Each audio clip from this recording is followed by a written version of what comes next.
ಶಿಕ್ಷಣ ಸೌರಭ ಕಾರ್ಯಕ್ರಮಕ್ಕೆ ಆತ್ಮೀಯವಾದಂಥ ಸ್ವಾಗತವನ್ನು ಕೋರ್ತಾ ಇದ್ದೇವೆ. ನೋಡ್ತಾ ನೋಡ್ತಾ SLC ಪರೀಕ್ಷೆ ಭಾಳ ಹತ್ತಿರಕ್ಕೆ ಬಂದ್ಬಿಡ್ತು. ಇನ್ನೊಂದು ಬಹುಶಃ 29 ದಿವಸ ಇರ್ಬೋದು, 21 ದಿವಸ ಇದೆ. ನೋಡ್ತಾ ನೋಡ್ತಾ ಭಾಳ ಹತ್ತಿರ ಬಂದ್ಬಿಟ್ಟಿದೆ. ಹಾಗಾಗಿ ಈ ಕ್ಷಣದಲ್ಲಿ ನಾವು ಏನು ತಯಾರು ಮಾಡ್ಬೋದು, ಮುಂದೇನು ನಾವು ತಯಾರು ಮಾಡಬೇಕು, ಅದ್ರ ಬಗ್ಗೆ ಇಬ್ಬರು ನಮಗೆ ಇವತ್ತು ಮಾಹಿತಿಯನ್ನು ಕೊಡಲಿಕ್ಕಿದ್ದಾರೆ. ನಾವು ಮತ್ತೆ ಸಂವಾದವನ್ನು ಮಾಡ್ತಾ ಹೋಗ್ತೇವೆ. ನಮ್ಮ ಜೊತೆ ತಾಂತ್ರಿಕ ಸಹಾಯಕರು ಉಪನಿರ್ದೇಶಕ ಕಚೇರಿ ರಜತಾದ್ರಿಯ ಸತೀಶ್ ವಡ್ಡ ಸರ್, ನಿಮ್ಮ ಪ್ರೀತಿಯ ಸ್ವಾಗತ. ವಿಶೇಷವಾಗಿ ಈಗ ನೀವು ಹೇಳಿದಾಗೆ ಭಾಳ 21 ದಿವಸ ಇದೆ. ಈ 21 ದಿವಸ ಇದ್ದಾಗ ನಾವು ಯಾವುದಕ್ಕೆ ಹೆಚ್ಚು ಗಮನ ಕೊಡಬೇಕಾಗುತ್ತೆ ಅನಿಸುತ್ತೆ? 21 ದಿನದಲ್ಲಿ ಮಕ್ಕಳು ಇನ್ನೂ ಹೆಚ್ಚು ಗಮನ ಕೊಡಬೇಕಾಗಿದ್ದು ಸರ್, ಒಂದು ಅವರ ಆರೋಗ್ಯದ ಕಡೆಗೆ. ಪರೀಕ್ಷೆ ಹತ್ತಿರ ಬರ್ತದೆ ಅಂತ ಹೇಳಿದ ಕೂಡಲೇ ಅದೇನೋ ಬೆಂಕಿ ಮೇಲೆ ನಿಂತವರ ಥರ ಉದ್ವೇಗ, ಆತಂಕ ಎಲ್ಲ ಪ್ರಾರಂಭ ಆಗ್ತದೆ. ಅದು ಮಾರ್ಕ್ಸ್ ತೆಗೆಯೋರಿಗೂ ಒಂದೇ, ನಮ್ಮ ಕಲಿಕೆಯಲ್ಲಿ ಹಿಂದುಳಿದವರಿಗೂ ಒಂದೇ, ಎಲ್ರಿಗೂ ಆತಂಕ ಎನ್ನುವಂಥದ್ದು ಎಲ್ರಿಗೂ ಒಂದೇ ಥರ ಇರ್ತದೆ. ಆವಾಗ ಅವರ ಆರೋಗ್ಯದಲ್ಲಿನ ಏರುಪೇರು ಎನ್ನುವಂಥದ್ದು ಬಹಳಷ್ಟು ಆಗುವ ಸಾಧ್ಯತೆ ಇರ್ತದೆ. ಮುಖ್ಯವಾಗಿ ಅವ್ರು ಕೊಡಬೇಕಾದಂಥ ಒಂದು ಎಚ್ಚರಿಕೆ ಅವರ ಆರೋಗ್ಯದ ಕಡೆಗೆ. ಮತ್ತು ಏನು ಓದ್ಕೊಂಡೇವೆ ನಾವು ಅಂತ ಹೇಳ್ಕೊಂಡು, ನಾವು ಏನು ಓದಿದ್ದೇವೆ ಅಂತ ಹೇಳ್ಕೊಂಡು, ನಮ್ಮಲ್ಲಿ ಒಂದಷ್ಟು ಮಕ್ಕಳಿದ್ದಾರೆ, ಅವರು ಯುದ್ಧ ಕಾಲೇ ಶಸ್ತ್ರಾಭ್ಯಾಸ ಮಾಡುವ ಕೊನೆ ಕ್ಷಣದಲ್ಲಿ ಓದುವರು. ಹೌದು. ಅವ್ರು ಏನು ಮಾಡಬೇಕು ಕೇಳಿದರೆ, ಅವರಿಗೆ ಪರೀಕ್ಷೆಗೆ ಪಾಸ್ ಆಗಬೇಕಾದ್ರೆ, ಈಗ ಯುದ್ಧ ಕಾಲ ಶಸ್ತ್ರಾಭ್ಯಾಸ ಅಂತೇಳಿ ನಮ್ಮನ್ನು ನಾವು ರಕ್ಷಿಸ್ಕೊಳ್ಲಿಕ್ಕೆ ಏನು ಮಾಡಬೇಕು ಅಂತ ಹೇಳ್ಕೊಂಡು, ಹಾಗೆ ಮಾಡುವಾಗ ಅವ್ರು ಆಲೋಚನೆ ಮಾಡಬೇಕು, ನನ್ನ ರಕ್ಷಣೆ ಏನು ಅಂದರೆ ಪಾಸ್ ಆಗೋದು. ಪಾಸ್ ಆಗ್ಲಿಕ್ಕೆ ಏನು ಬೇಕು ಅಷ್ಟನ್ನು ಮಾತ್ರ ಅವ್ರು ನೋಡ್ಕೊಳ್ಬೇಕು. ಆನಂತರ ಪರೀಕ್ಷೆಯಲ್ಲಿ ಉತ್ತಮ ಅಂಕ ಪಡೆಯುವವರು, ಅಂದರೆ ಜೂನಿಂದಲೇ ತಯಾರಿ ಮಾಡ್ಕೊಂಡು ಬಂದವರು, ಭಾಳಷ್ಟು ಅಂಕಗಳನ್ನು ಪಡಿಬೇಕು, ಔಟ್ ಆಫ್ ಔಟ್ ಮಾರ್ಕ್ ತೆಗಿಬೇಕು ಅನ್ನುವಂತಹ ಛಲದಿಂದ ಓದ್ತಾ ಇರುವವ್ರು ಏನು ಮಾಡಬೇಕು ಕೇಳಿದರೆ, ಅವರು ಬಹಳಷ್ಟು ಹಿಂದೆ ಕಲಿತದ್ದನ್ನು ಪುನರಾವಲೋಕನ ಅಥವಾ ಅದರ ಬಗ್ಗೆ ಹೆಚ್ಚಿನ ಮೆಲುಕು ಹಾಕುವುದಂತ ಹೇಳ್ತೀವಿ, ರಿವಿಷನ್ ಮಾಡುವಂಥದ್ದು, ಪುನರಾವರ್ತನೆ ಮಾಡುವಂಥದ್ದು, ಅದನ್ನು ಮಾಡ್ಕೊಳ್ಬೇಕು. ನಾನು ಏನು ಓದಿದ್ದೇನೆ, ಯಾವುದನ್ನು ಬಿಟ್ಟಿದ್ದೇನೆ, ಯಾವುದನ್ನು ಇನ್ನು ಹೆಚ್ಚು ಗಮನ ಕೊಡಬೇಕು, ನನ್ನ ವೀಕ್ ಸೆಕ್ಷನ್ ಏನು, ನನ್ನ ಪಾಸಿಟಿವ್ ಸ್ಟ್ರೆಂತ್ ಏನಿದೆ, ಅವುಗಳ ಬಗ್ಗೆ ಹೆಚ್ಚು ಗಮನವನ್ನು ಕೇಂದ್ರೀಕರಿಸಿ ವೀಕ್ ಸೆಕ್ಷನ್ಗೆ ಹೆಚ್ಚು ಗಮನವನ್ನು ಕೊಡ್ತಾ ಹೋದರೆ ಅವರು ಹೆಚ್ಚು ಅಂಕವನ್ನು ಪಡೀಲಿಕ್ಕೆ ಸಾಧ್ಯ ಆಗ್ತದೆ. ಮತ್ತೊಂದು ಸ್ವಲ್ಪ ಅವರ ಹತ್ರ ಒಂದು ಟಿಪ್ಪಣಿ ಇರಬೇಕಾಗ್ತದೆ. ಅಂತೇಳಿದರೆ ಅವರು ಒಂದು ಕೀ ನೋಟ್ಸ್, ಸಣ್ಣ ಒಂದು ನೋಟ್ಸನ್ನು ಮಾಡಿಕೊಂಡು, ಎಲ್ಲ ಅಂದರೆ ಇಡೀ ಪುಸ್ತಕವನ್ನು ಎಕ್ಸಾಮ್ ಮುಂಚಿನ ದಿನ ಓದ್ಲಿಕ್ಕೆ ಆಗೋದಿಲ್ಲ ಅವರಿಗೆ. ಆವಾಗ ಅವ್ರು ಏನು ಮಾಡ್ಬೇಕು ಕೇಳಿದ್ರೆ, ಆ ಕೀ ನೋಟ್ಸ್ಗಳನ್ನು ನೋಡ್ತಾ ಹೋದರೆ ಅವರಿಗೆಲ್ಲವೂ ನೆನಪಾಗಬೇಕು. ಒಂದು ಪುಸ್ತಕದಲ್ಲಿನ ಒಂದು ಪಾಠದಲ್ಲಿನ ಒಂದು ಪ್ರಶ್ನೆಯ ಒಂದು ವಾಕ್ಯ ನೋಡಿದರೆ ಇಡೀ ಉತ್ತರ ನೆನಪಾಗಬೇಕು ಅವರಿಗೆ. ಆ ರೀತಿಯಲ್ಲಿ ಒಂದು ಮಾಡಿಕೊಂಡ್ರು ಅಂತ ಹೇಳಿದರೆ ಅವರಿಗೆ ಸುಲಭ ಆಗ್ತದೆ. ಮತ್ತು ಹೆಚ್ಚು ಗಮನ ಕೊಡಬೇಕಾಗಿದ್ದು ಅವರು ಮ್ಯಾಥ್ಸು, ಸೈನ್ಸು ಮತ್ತು ಸೋಷಲ್, ಇದರಲ್ಲಿ ನಮ್ಮ ಮಕ್ಕಳು ಹೆಚ್ಚು ಸೋಲ್ತಾರೆ. ಅದಕ್ಕೆ ಹೆಚ್ಚು ಗಮನ ಕೊಡಬೇಕು. ಮತ್ತು ಪ್ರಶ್ನೆಗಳನ್ನು ಅವರು ಅರ್ಥೈಸ್ಕೊಳ್ಳೋದ್ರ ಕಡೆಗೆ ಗಮನ ಕೊಡಬೇಕು. ಪ್ರಶ್ನೆಗಳನ್ನು ಅರ್ಥೈಸ್ಕೊಳ್ಳೋದು ಭಾಳ ಮುಖ್ಯ ಆಗ್ತದೆ. ನಮ್ಮ ಮಕ್ಕಳು ಏನು ಮಾಡ್ತಾರೆ ಕೇಳಿದರೆ, ಪ್ರಶ್ನೆ ಒಂದು ರೀತಿಯಲ್ಲಿ ಹೋಗ್ತದೆ, ಇವರು ಉತ್ತರ ಇನ್ನೊಂದು ರೀತಿಯಲ್ಲಿ ಸಾಗ್ತದೆ. ಹಾಗಾದಾಗ ಇವ್ಯಾಲ್ಯುಯೇಟರ್ ಏನು ಮಾಡ್ತಾರೆ, ಅವರು ಮಾರ್ಕ್ಸನ್ನು ಕೊಡುವುದರಲ್ಲಿ, ಅವರಿಗೆ ಔಟ್ ಆಫ್ ಔಟ್ ಅಥವಾ ಫುಲ್ ಮಾರ್ಕ್ ಕೊಡುವುದರಲ್ಲಿ ತೊಂದರೆ ಆಗ್ತದೆ. ಆ ಪ್ರಶ್ನೆಯನ್ನು ಅರ್ಥೈಸ್ಕೊಂಡ್ರೆ, ಆ ಪ್ರಶ್ನೆಗೆ ತಕ್ಕದಾದ ಉತ್ತರವನ್ನು ಬರಿತಾ ಹೋದರೆ ಅವರಿಗೆ ಈಸಿಯಾಗಿ ಮಾರ್ಕನ್ನು ಪಡಿತಾರೆ. ನಮ್ಮ ಮಕ್ಕಳು ಸೋಲೋದಲ್ಲೇ, ನಾನು ಬರೆದು ಬಂದಿದ್ದೇನೆ ಆದರೆ ನನಗೆ ಮಾರ್ಕ್ ಬರಲಿಲ್ಲ, ಹೆಚ್ಚಿನ ದೂರ ಆಗಿರ್ತದೆ. ಅಲ್ಲಿ ಏನಾಗ್ತದೆ ಕೇಳಿದರೆ, ಅವರು ಪ್ರಶ್ನೆಯನ್ನು ಸರಿಯಾಗಿ ಅರ್ಥೈಸ್ಕೊಳ್ಳೋದಿಲ್ಲ, ಹಾಗಾಗಿ ಅವರಿಗೆ ಅಲ್ಲಿ ಸೋಲುವ ಸಂಭವ ಇರ್ತದೆ. ಇನ್ನೊಂದು, ಅವರು ಸಮಯ ಪಾಲನೆ, ಇಲ್ಲಿ ತನಕ ಏನು ಒಂದು ವೇಳಾಪಟ್ಟಿ ಹಾಕ್ಕೊಂಡು ಬಂದರು, ಆ ವೇಳಾಪಟ್ಟಿಯೇ ಅವ್ರ ಜೊತೆಯಲ್ಲಿರಬೇಕು. ಸಮಯಕ್ಕೆ ಸರಿಯಾಗಿ ಉತ್ತರಿಸುವುದು ಹೇಗೆ, ಪರೀಕ್ಷೆಯ 3 ಗಂಟೆ 15 ನಿಮಿಷ ಅಥವಾ 3 ಗಂಟೆ, ಲ್ಯಾಂಗ್ವೇಜು ಕೆಲವು ಇಂಗ್ಲೀಷು, ಹಿಂದಿ, ಅವು 3 ಗಂಟೆ ಇರ್ತದೆ. ಆ 3 ಗಂಟೆ ಸಮಯದಲ್ಲಿ 3 ಗಂಟೆ 15 ನಿಮಿಷದಲ್ಲಿ ನಾನು ಹೇಗೆ ಆನ್ಸರ್ ಮಾಡಬೇಕು, ಪ್ರಶ್ನೆ ಪತ್ರಿಕೆಯನ್ನು ಹೇಗೆ ಓದಬೇಕು, ಕ್ಲಿಷ್ಟವಾದ ಪರಿಕಲ್ಪನೆಯನ್ನು ನಾನು ಫಸ್ಟಿಗೆ ಹೇಗೆ ಆನ್ಸರ್ ಮಾಡಬೇಕು, ಇವುಗಳನ್ನೆಲ್ಲ ಅವರು ಆಲೋಚನೆ ಮಾಡ್ತಾ ಬಂದರೆ ಅವರಿಗೆ ಬಹಳ ಸುಲಭ ಆಗ್ತದೆ. ಮತ್ತೆ ಒಂದಷ್ಟು ಮಾಡೆಲ್ ಕ್ವಶನ್ ಪೇಪರ್ಸ್, ಈವಾಗಲೇ ಒಂದು 4 ಕ್ವಶನ್ ಪೇಪರ್ ಮಾಡೆಲ್ ಇತ್ತು. ಒಂದು ಪ್ರಿಪರೇಟರಿಗೆ, ಕೊನೆಯ ಪ್ರಿಪರೇಟರಿಗೆ ಆಗ್ತಾ ಇದೆ 3, 4, 3, 7 ಆಯಿತು. ಮತ್ತೆ ಹಿಂದಿನ ವರ್ಷದ ಪ್ರಶ್ನೆ ಪತ್ರಿಕೆಗಳು, ಇವುಗಳನ್ನೆಲ್ಲ ಹಿಡ್ಕೊಂಡ್ರು ಅಂತ ಹೇಳಿದರೆ ಅವರಿಗೆ ಧೈರ್ಯ ಬರ್ತದೆ. ಅಂದರೆ ಈ ಪ್ರಶ್ನೆಗಳು ಹೀಗೆ ಬಂದಿದೆ, ಇವುಗಳಿಗೆ ಹೀಗೆ ಉತ್ತರಿಸಬಹುದು. ಅವರೇ ಒಂದು ಮಾಡೆಲ್ ಕ್ವಶನ್ ಪೇಪರ್ ಇಟ್ಕೊಂಡು ಅದನ್ನೇ ಬಿಡಿಸ್ತಾ ಹೋದರೆ, ಅದಕ್ಕೆ ಆನ್ಸರ್ ಮಾಡ್ತಾ ಹೋದರೆ ಅವರಿಗೆ ಬಹಳ ಸುಲಭ ಆಗ್ತದೆ. ಮತ್ತು ಅವರಲ್ಲಿ ಆತ್ಮವಿಶ್ವಾಸ ಡೆವಲಪ್ ಆಗ್ತಾ ಹೋಗ್ತದೆ.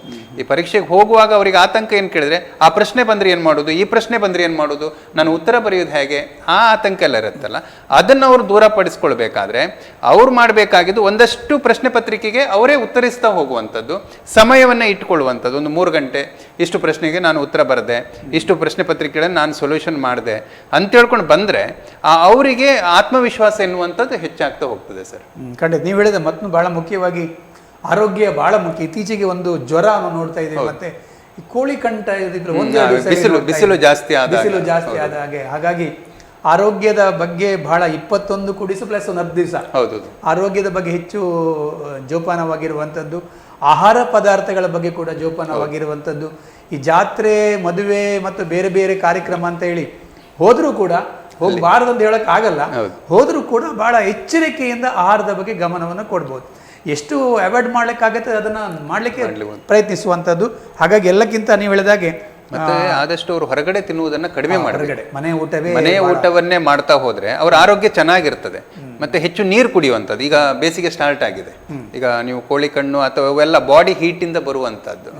ಆ ಬಾಡಿ ಹೀಟಿಂದ ಮತ್ತೆ ಏನು ವೈರಸ್ ಅಟ್ಯಾಕ್ ಆಗ್ತದಲ್ಲ, ಅವರ ದೇಹದಲ್ಲಿನ ನೀರಿನ ಅಂಶ ಕಡಿಮೆ ಆಗ್ತದೆ. ಈಗ ಹೆಚ್ಚು ಬೆವರ್ತಾರೆ, ಸೆಕೆ ಹೆಚ್ಚಾಗ್ತಾ ಇದೆ, ವಾತಾವರಣದಲ್ಲಿನ ಉಷ್ಣತೆ ಏರುಪಾರು ಅವೆಲ್ಲ ಮಕ್ಕಳ ಮೇಲೆ ಪರಿಣಾಮ ಬೀರ್ತದೆ ಬಹಳಷ್ಟು. ಅದರಿಂದ ಹೆಚ್ಚು ನೀರು ಕುಡಿಯುವಂತ ಅಭ್ಯಾಸವನ್ನು ಕೂಡ ಅವರು ಮಾಡ್ಕೊಳ್ಬೇಕಾಗುತ್ತೆ. ನೀವು ಮತ್ತೊಂದು ಬಹಳ ಮುಖ್ಯವಾಗಿ ಆತ್ಮಬಲ ಎಲ್ಲ ಗೆಲ ಆಗ್ಬೇಕಾದ್ರೆ, ಗೆಲುವು ಆಗ್ಬೇಕಾದ್ರೆ ಆತ್ಮಬಲ ಬೇಕಾಗತ್ತೆ. ಸೊ ಆತ್ಮಬಲವನ್ನ ಕೂಡ ರೂಢಿಸಿಕೊಳ್ಳುವಂಥದ್ದು, ಧನಾತ್ಮಕ, ನನ್ನ ಕೈಲಿ ಎಲ್ಲ ಸಾಧ್ಯ, ನಾನು ಪಾಸ್ ಆಗ್ತೀನಿ, ಏನೇ ಇರಲಿ, ತಾನು ದಡ್ಡ ಅಂತ ಅನಿಸಿರ್ಬೋದು, ಅನ್ಕೊಂಡಿರ್ಬೋದು, ಅನಿಸ್ತಾ ಇರ್ಬೋದು, ಆದರೂ ಕೂಡ ನನ್ನಿಂದ ಸಾಧ್ಯ ಇದೆ ಎಂಬ ಭಾವನೆ ಬೆಳೆಸ್ಕೊಳ್ಳುವಂಥದ್ದು. ಈ ಮಧ್ಯೆ ನಮ್ಮ ಜೊತೆ ಉಡುಪಿ ಜಿಲ್ಲೆಯ ಪ್ರೌಢಶಾಲಾ ಮುಖ್ಯ ಶಿಕ್ಷಕರ ಸಂಘದ ಅಧ್ಯಕ್ಷರು, ಪ್ರಸ್ತುತ ಅವರು ಉಪಪ್ರಾಂಶುಪಾಲರು, ಸರ್ಕಾರಿ ಪದವಿ ಪೂರ್ವ ಕಾಲೇಜು ಕುಂದಾಪುರ, ಶಿಕ್ಷಕರ ಧ್ವನಿಯಾಗಿ ಗಟ್ಟಿಯಾಗಿ ಮಾತಾಡುವಂಥ ವ್ಯಕ್ತಿ ಶ್ರೀ ಕಿರಣ್ ಹೆಗ್ಡೆ ಅವರು. ಅವ್ರದ್ದೊಂದು ನುಡಿಚಿತ್ರ ಇದೆ, ಒಂದು ವಿಟಿ ಇದೆ, ಅವ್ರದ್ದನ್ನು ಏನು ಹೇಳ್ತಾರೆ ಸ್ವಲ್ಪ ಕೇಳೋಣ. ಎನ್ನುವುದನ್ನು ಹೇಳಿರುವುದರಿಂದ ಮಕ್ಕಳಿಗೆ ತುಂಬ ನಮಸ್ಕಾರ. ಮೊದಲನೇದಾಗಿ ನೀವು ನೀಲನಕಾಶೆ ಕುರಿತು ನಿಮ್ಮ ಅನಿಸಿಕೆಯನ್ನು ಕೇಳಿದ್ದೀರಿ. ಪ್ರತಿ ವರ್ಷ ಪರೀಕ್ಷಾ ಮಂಡಳಿ ಒಂದು ನೀಲನಕಾಶೆಯನ್ನು ಕೊಡುತ್ತದೆ. ಆದರೆ ಕೊನೆಗೆ ಪರೀಕ್ಷೆ ಸಂದರ್ಭದಲ್ಲಿ ಗಮನಿಸಿದಾಗ ನೀಲನಕಾಶೆಗೆ ಸಂಬಂಧಪಟ್ಟ ಪ್ರಶ್ನೆಗಳಿಲ್ಲದೆ ಬೇರೆ ಭಾಗದಿಂದ ಪ್ರಶ್ನೆಗಳು ಬಂದು ಮಕ್ಕಳು ಕೆಲವರು ಆತಂಕಕ್ಕೆ ಒಳಗಾಗುವುದನ್ನು ನಾವು ಕಾಣ್ತೇವೆ. ಆದರೆ ಈ ಬಾರಿ ಹಾಗಲ್ಲ. ನಮ್ಮ ಶಾಲಾ ಶಿಕ್ಷಣ ಇಲಾಖೆಯ ಪ್ರಧಾನ ಕಾರ್ಯದರ್ಶಿಗಳು VCಯಲ್ಲಿ ತಿಳಿಸಿರುವ ಹಾಗೆ ಪರೀಕ್ಷಾ ಮಂಡಳಿಯ ನಿರ್ದೇಶಕರು ಕೂಡ ತಿಳಿಸಿರುವ ಹಾಗೆ ನೀಲನಕಾಶೆಯಲ್ಲಿ ಇರುವಂತೆಯೇ ಪ್ರಶ್ನೆ ಪತ್ರಿಕೆಗಳನ್ನು ಸಿದ್ಧಪಡಿಸಿದ್ದು ಅದೇ ಮಾದರಿಯಲ್ಲಿ ಪ್ರಶ್ನೆಗಳೇ ಬರ್ತದೆ ಎನ್ನುವುದನ್ನು ಹೇಳಿರುವುದರಿಂದ ಮಕ್ಕಳಿಗೆ ತುಂಬ ಸುಲಭವಾಗಿದೆ. ಅಂದರೆ ಎಲ್ಲ ಚಾಪ್ಟರ್ಗಳಲ್ಲಿ ಓದಬೇಕಾಗಿಲ್ಲ. ಯಾವ ಚಾಪ್ಟರ್ನಲ್ಲಿ ಉದಾಹರಣೆಗೆ 1 ಮಾರ್ಕಿನ ಪ್ರಶ್ನೆ ಬರುತ್ತೆ ಅಂತ ಹೇಳಿದರೆ ಅದು 1 ಮಾರ್ಕಿನ ಅಂಕಗಳ ಪ್ರಶ್ನೆಗಳು ಮಾತ್ರ ಬರುತ್ತೆ. ಉದಾಹರಣೆಗೆ ಯಾವುದೋ ಒಂದು ಚಾಪ್ಟರ್ನಲ್ಲಿ 4 ಮಾರ್ಕಿನ ಪ್ರಶ್ನೆಗಳು ಬರುತ್ತೆ ಅಂತ ಹೇಳಿದರೆ ಖಂಡಿತವಾಗಿ ಅದು 4 ಮಾರ್ಕಿನ ಪ್ರಶ್ನೆಗಳು ಮಾತ್ರ ಬರುವುದರಿಂದ ಅನಗತ್ಯವಾದ ಓದಿನಲ್ಲಿ ಮಕ್ಕಳು ಸಮಯವನ್ನು ಹಾಳು ಮಾಡುವುದು ತಪ್ಪುತ್ತೆ. ಆದ್ದರಿಂದ ಈ ಬಾರಿ ನಮಗೆ ತಿಳಿದವರುವ ಹಾಗೆ ಪರೀಕ್ಷಾ ಮಂಡಳಿ ಮತ್ತೆ ಹೇಳಿರುವುದರಿಂದ ನೀಲನಕಾಶೆಯನ್ನು ನಾವು ಫಾಲೋ ಮಾಡಿದರೆ ಖಂಡಿತವಾಗಿ ಮಕ್ಕಳು ಸುಲಭವಾಗಿ ಅಂಕಗಳನ್ನು ಗಳಿಸಲಿಕ್ಕೆ ಸಾಧ್ಯ ಎನ್ನುವ ಅಭಿಪ್ರಾಯವನ್ನು ಮಂಡಿಸಬಹುದಾಗಿದೆ. ಎರಡನೇದಾಗಿ ಈ ಕ್ಷಣದಲ್ಲಿ SLC ವಿದ್ಯಾರ್ಥಿಗಳ ತಯಾರಿ ಹೇಗಿರಬೇಕು ಎನ್ನುವ ಪ್ರಶ್ನೆಯನ್ನು ಕೇಳಿದ್ದೀರಿ. ಪರೀಕ್ಷೆ ಹತ್ತಿರ ಬಂದ ತಕ್ಷಣ ಕೆಲವೊಂದು ವಿದ್ಯಾರ್ಥಿಗಳು ಸರಿಯಾದ ತಯಾರಿ ಮಾಡದ ವಿದ್ಯಾರ್ಥಿಗಳು ಆತಂಕ ಹಾಗೂ ಒತ್ತಡಕ್ಕೆ ಒಳಗಾಗ್ತಾರೆ. ದಯವಿಟ್ಟು ಎಲ್ಲ ವಿದ್ಯಾರ್ಥಿಗಳಿಗೆ ಹೇಳುವಂಥದ್ದು ಇಷ್ಟೇ, ದಯವಿಟ್ಟು ಯಾರು ಆತಂಕಕ್ಕೆ ಒಳಗಾಗಬೇಡಿ. ಪರೀಕ್ಷೆ ಎಲ್ರಿಗೂ ಕೂಡ ಪರೀಕ್ಷೆ ಎನ್ನುವಂಥದ್ದು ಇದ್ದೇ ಇರ್ತದೆ. ಅಂಗನವಾಡಿ ಮಕ್ಕಳಿಂದ IAS ಆಫೀಸರ್ಸ್ವರೆಗೆ ಎಲ್ಲ ರೀತಿಯ ಪರೀಕ್ಷೆಯನ್ನು ಎದುರಿಸಿ ಬಂದವರು ಎಲ್ಲರೂ ಒಂದು ಆತಂಕ ಯಾವಾಗ ಇರುವುದಿಲ್ಲ ಅಂತ ಹೇಳಿದರೆ ಸರಿಯಾದ ತಯಾರಿಯನ್ನು ಮಾಡಿದಾಗ ಯಾವುದೇ ಆತಂಕಕ್ಕೆ ಒಳಗಾಗಲಿಕ್ಕೆ ಸಾಧ್ಯತೆ ಇಲ್ಲ. ಈಗಾಗಲೇ ಇಲಾಖೆಯ ಎಲ್ಲ ಮಾರ್ಗದರ್ಶನ ಹಾಗೂ ಶಿಕ್ಷಕರ ಮಾರ್ಗದರ್ಶನದ ಮೇರೆಗೆ ಸರಿಯಾದ ತಯಾರಿಯನ್ನು ಮಾಡಿಕೊಂಡಲ್ಲಿ ಯಾವುದೇ ಒತ್ತಡಕ್ಕೆ ಒಳಗಾಗುವ ಅವಕಾಶ ಇಲ್ಲ. ಸಹಜವಾಗಿ ಎಲ್ಲ ಪರೀಕ್ಷೆಯನ್ನು ಎದುರಿಸುವಾಗ ಈ ಪರೀಕ್ಷೆಯನ್ನು ಎದುರಿಸಬೇಕು. ಈಗಾಗಲೇ 3 ಪೂರ್ವ ಸಿದ್ಧತಾ ಪರೀಕ್ಷೆಗಳು ನಡೀತಾ ಇದೆ. 2 ಪರೀಕ್ಷೆಯನ್ನು ಮುಗಿಸಿದ್ದೀರಿ, 3ನೇ ಪರೀಕ್ಷೆ ನಡೀತಾ ಇದೆ. ಈ ಪರೀಕ್ಷೆಯಲ್ಲಿರುವ ಪ್ರಶ್ನೆಗಳೇ ಮತ್ತೆ ಪುನರಾವರ್ತನೆ ಆಗುವುದರಿಂದ ಇನ್ನೊಂದು ಪರೀಕ್ಷೆ ಕೂಡ ಇದೇ ರೀತಿಯ ಇನ್ನೊಂದು ಪರೀಕ್ಷೆ ಎನ್ನುವುದನ್ನು ತಿಳ್ಕೊಂಡಾಗ ಯಾವುದೇ ರೀತಿಯ ಒತ್ತಡ ಇಲ್ಲದೆ ಆ ಪರೀಕ್ಷೆಯನ್ನು ಎದುರಿಸಲಿಕ್ಕೆ ಸಾಧ್ಯ ಎನ್ನುವುದನ್ನು ಹೇಳ್ತಾ ನಿರಾತಂಕವಾಗಿ ಪರೀಕ್ಷೆಯನ್ನು ಎದುರಿಸಿ ಎನ್ನುವುದಾಗಿ ಈ ಬಗ್ಗೆ ಹೇಳಲಿಕ್ಕೆ ಇಚ್ಛಿಸ್ತೇನೆ. ಹಾಗೆ ಮೂರನೇದಾಗಿ ಇನ್ನೊಂದು ವಿಚಾರವನ್ನು ಕೇಳಿದ್ದೀರಿ. ಸಂಘದ ಜಿಲ್ಲಾ ಅಧ್ಯಕ್ಷರಾಗಿ ಶಿಕ್ಷಕರಿಗೆ ನಿಮ್ಮ ಸಲಹೆ ಏನು ಎನ್ನುವಂಥ ಇನ್ನೊಂದು ಮಾತನ್ನು ಕೇಳಿದ್ದೀರಿ. ಇದಕ್ಕೆ ಇಷ್ಟೇ ಹೇಳುವಂಥದ್ದು, ಈಗಾಗಲೇ ಇಲಾಖೆ 3 ಪೂರ್ವ ಸಿದ್ಧತಾ ಪರೀಕ್ಷೆಗಳನ್ನು ಮಾಡಿದೆ. ಎಲ್ಲ ಪ್ರಶ್ನೆ ಪತ್ರಿಕೆಯನ್ನು ಸೂಕ್ಷ್ಮವಾಗಿ ಅವಲೋಕನವನ್ನು ಮಾಡಿದರೆ ಯಾವ ವಿದ್ಯಾರ್ಥಿಗಳು ಯಾವ ಭಾಗದಲ್ಲಿ ತೊಂದರೆಯನ್ನು ಅನುಭವಿಸ್ತಾ ಇದ್ದಾರೆ, ಯಾವ ಭಾಗದಲ್ಲಿ ಅಂಕಗಳನ್ನು ಕಳೆದುಕೊಂಡಿದ್ದಾರೆ ಎನ್ನುವುದನ್ನು ನಾವು ಸ್ಪಷ್ಟವಾಗಿ ತಿಳ್ಕೊಂಡ್ರೆ ಆಗ ಆ ಭಾಗದಲ್ಲಿ ಮಕ್ಕಳಿಗೆ ಹೆಚ್ಚಿನ ಗಮನವನ್ನು ಅಥವಾ ಒತ್ತನ್ನು ಕೊಟ್ಟರೆ ಖಂಡಿತವಾಗಿ ನಮ್ಮ ಮಕ್ಕಳು ಯಾವುದೇ ರೀತಿಯ ಸಮಸ್ಯೆ ಇಲ್ಲದೆ ಪರೀಕ್ಷೆಯನ್ನು ಎದುರಿಸಲಿಕ್ಕೆ ಸಾಧ್ಯ ಎನ್ನುವುದನ್ನು ಈ ಮೂಲಕ ಹೇಳ್ಬೋದು. ಮುಖ್ಯವಾಗಿ ಮಕ್ಕಳ ಪರೀಕ್ಷೆ ಈಗಾಗಲೇ 2 ಪರೀಕ್ಷೆಗಳಾಗಿದೆ. ಆ ಪರೀಕ್ಷೆಯ ಉತ್ತರ ಪತ್ರಿಕೆಗಳನ್ನು ಮೌಲ್ಯಮಾಪನ ಮಾಡಿರ್ತೀರಾ. ಹಾಗೆ 3ನೇ ಪರೀಕ್ಷೆ ಆಗ್ತಾ ಇದೆ. ಇದರ ಮೌಲ್ಯಮಾಪನ ಮಾಡುವಾಗ ಯಾವ ಮಕ್ಕಳು ಯಾವ ಭಾಗದಲ್ಲಿ ಹೆಚ್ಚಿನ ತಪ್ಪನ್ನು ಮತ್ತೆ ಎಸೆಸ್ತಾ ಇದ್ದಾರೆ ಎನ್ನುವುದನ್ನು ಗಮನಿಸಿದರೆ ಆ ಭಾಗಕ್ಕೆ ಮಕ್ಕಳಿಗೆ ಹೆಚ್ಚಿನ ಗಮನ ಹರಿಸುವಂತೆ ಮಾಡಿದರೆ ಮಕ್ಕಳು ಸಹಜವಾಗಿ ಎಲ್ಲ ಪರೀಕ್ಷೆಯನ್ನು ಸುಲಭವಾಗಿ ಎದುರಿಸಲಿಕ್ಕೆ ಸಾಧ್ಯ ಆಗ್ತದೆ. ಆದ್ದರಿಂದ ಶಿಕ್ಷಕರಿಗೆ ಹೇಳುವುದಿಷ್ಟೇ, ಈ 3 ಪೂರ್ವಸಿದ್ಧತಾ ಪರೀಕ್ಷೆ ಪ್ರಶ್ನೆ ಪತ್ರಿಕೆಯನ್ನು ಸರಿಯಾಗಿ ಅವಲೋಕನ ಮಾಡಿ ವಿಶ್ಲೇಷಣೆ ಮಾಡಿ ಆ ಮೂಲಕ ನಿಮ್ಮ ಮಕ್ಕಳಿಗೆ ಸರಿಯಾದ ಮಾರ್ಗದರ್ಶನವನ್ನು ನೀಡಿದರೆ ಆ ಮಕ್ಕಳು ಖಂಡಿತವಾಗಿ ಪರೀಕ್ಷೆಯನ್ನು ಚೆನ್ನಾಗಿ ಮಾಡ್ತಾರೆ ಎನ್ನುವುದನ್ನು ಹೇಳಬಹುದಾಗಿದೆ. ಹಾಗೆ ಕೊನೆಯದಾಗಿ ಇನ್ನೊಂದು ವಿಚಾರವನ್ನು ಕೇಳಿದ್ರಿ. ಇಲಾಖೆಯ ಹಲವು ಸಭೆಗಳಲ್ಲಿ ಭಾಗವಹಿಸಿದ್ದೀರಿ. ಈ ವಿಚಾರವಾಗಿ SSLC ಪರೀಕ್ಷಾ ತಯಾರಿ ಹೇಗಿದೆ ಎನ್ನುವ ಪ್ರಶ್ನೆಯನ್ನು ಕೇಳಿದ್ದೀರಿ. ಇದಕ್ಕೆ ಇಷ್ಟೇ ಹೇಳಬಹುದು, ಎಲ್ಲ ರೀತಿಯ ತಯಾರಿ ಚೆನ್ನಾಗಿ ಆಗ್ತಾ ಇದೆ. ಮೊನ್ನೆ ತಾನೇ ಪ್ರಾಥಮಿಕ ಹಾಗೂ ಪ್ರೌಢಶಿಕ್ಷಣ ಸಚಿವರೇ VCಯನ್ನು ಮಾಡಿದ್ರು, ಜೊತೆಗೆ ಪರೀಕ್ಷಾ ಮಂಡಳಿಯ ನಿರ್ದೇಶಕರಿದ್ದರು. ಎಲ್ಲರ ಜೊತೆಯಲ್ಲಿ VCಯನ್ನು ಮಾಡುವಾಗ ಮತ್ತೆ ನೀವು ಹೇಳಿರುವಂತಹದ್ದಷ್ಟೇ, ಈ ಸಾರಿ ಒಳ್ಳೆಯ ಫಲಿತಾಂಶವನ್ನು ಗಳಿಸಬೇಕು ಎನ್ನುವುದನ್ನು ಹೇಳಿದ್ದೀರಿ. ಮಕ್ಕಳಿಗೆ ಎಲ್ಲ ಕಡೆ ತಯಾರಿಯನ್ನು ಕೊಡ್ತಾ ಇದ್ದೀರಿ. 3 ಪರೀಕ್ಷೆಗಳಲ್ಲಿ ಮೊದಲ ಪರೀಕ್ಷೆಯಿಂದ 2ನೇ ಪರೀಕ್ಷೆಯಲ್ಲಿ ಮಕ್ಕಳ ಪ್ರಗತಿಯನ್ನು ಕಾಣಬಹುದಾಗಿದೆ. 2ರಿಂದ 3ನೇ ಪರೀಕ್ಷೆಗೆ ಇನ್ನೊಂದಿಷ್ಟು ಪ್ರಗತಿ ಆಗ್ತಾ ಇದೆ. ಹಾಗೆ ತಾಲೂಕುವಾರು ಜಿಲ್ಲಾವಾರು ಪ್ರೇರಣಾ ಕಾರ್ಯಕ್ರಮಗಳನ್ನು ಮಾಡ್ತಾ ಇದ್ದೀರಿ. DDP ಆಫೀಸ್ ಇರ್ಬೋದು, ಡಯಟ್ ಇರ್ಬೋದು, BO ಆಫೀಸ್ನರ್ ಇರ್ಬೋದು, ಅನೇಕ ಕಾರ್ಯಕ್ರಮಗಳನ್ನು ಮಾಡುವ ಮೂಲಕ ಮಕ್ಕಳಲ್ಲಿ ಇನ್ನಷ್ಟು ಆತ್ಮವಿಶ್ವಾಸವನ್ನು ತುಂಬಿಸುವ ಕೆಲಸ ಆಗ್ತಾ ಇದೆ. ಒಟ್ಟಿನಲ್ಲಿ ಹೇಳಬೇಕಂತ ಹೇಳಿದ್ರೆ ಕಳೆದ ಸಾಲಿಗಿಂತ ಈ ಬಾರಿ ಇನ್ನೂ ಉತ್ತಮವಾಗಿ ಪರೀಕ್ಷಾ ಪ್ರೇರಣಾ ಕಾರ್ಯಕ್ರಮ ನಡೀತಾ ಇರೋದ್ರಿಂದ ಮಕ್ಕಳು ಯಾವುದೇ ರೀತಿಯ ಆತಂಕ ಇಲ್ಲದೆ ಪರೀಕ್ಷೆಯನ್ನು ಬರೀಲಿಕ್ಕೆ ಎಲ್ಲ ರೀತಿಯ ಸಿದ್ಧತೆಯನ್ನು ಮಾಡಿಕೊಂಡಿದ್ದಾರೆ ಎನ್ನುವುದನ್ನು ಹೇಳಬಹುದಾಗಿದೆ. ಒಂದು ಒಳ್ಳೆಯ ಮಾಹಿತಿ ಕೊಟ್ಟಿದ್ದಾರೆ, ಧನ್ಯವಾದಗಳನ್ನು ಹೇಳ್ತಾ ಇದ್ದೀವಿ. ನೀಲನಕಾಶೆ ಬಗ್ಗೆ ಅವರು ಮತ್ತೆ ಪುನಃ ಅದನ್ನು ಭಾಳ ಮುಖ್ಯವಾಗಿ ನಾನು ಕೇಳೋದು, ಯಾಕಂದರೆ ತುಂಬ ಕಡೆ ನಾನು ಹೋದಾಗೆಲ್ಲ ಕೇಳೋದು ಬ್ಲೂ ಪ್ರಿಂಟ್ ಪಕ್ಕನ ಫೈನಲ್ ಅಂತ ಕೇಳುವಂಥದ್ದು.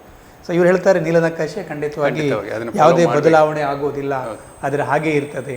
ಈಗ ತಾನೇ 2 ಪರೀಕ್ಷೆ ಮುಗಿಸ್ಕೊಂಡದೆ ಬಹುತೇಕವಾಗಿ ಇರಬಹುದು. ಬಟ್ ನಮ್ಮ ಪರೀಕ್ಷೆಗಳು ಬಂದಾಗ ನಮಗೆ ಅದು ಸ್ಪಷ್ಟವಾಗಿ ಗೊತ್ತಾಗುತ್ತೆ. ಸಮಾಜ ವಿಜ್ಞಾನ 28ಕ್ಕೆ ಇದೆ, ನನ್ನ ಪರೀಕ್ಷೆ ನನ್ನ ಪರೀಕ್ಷೆ.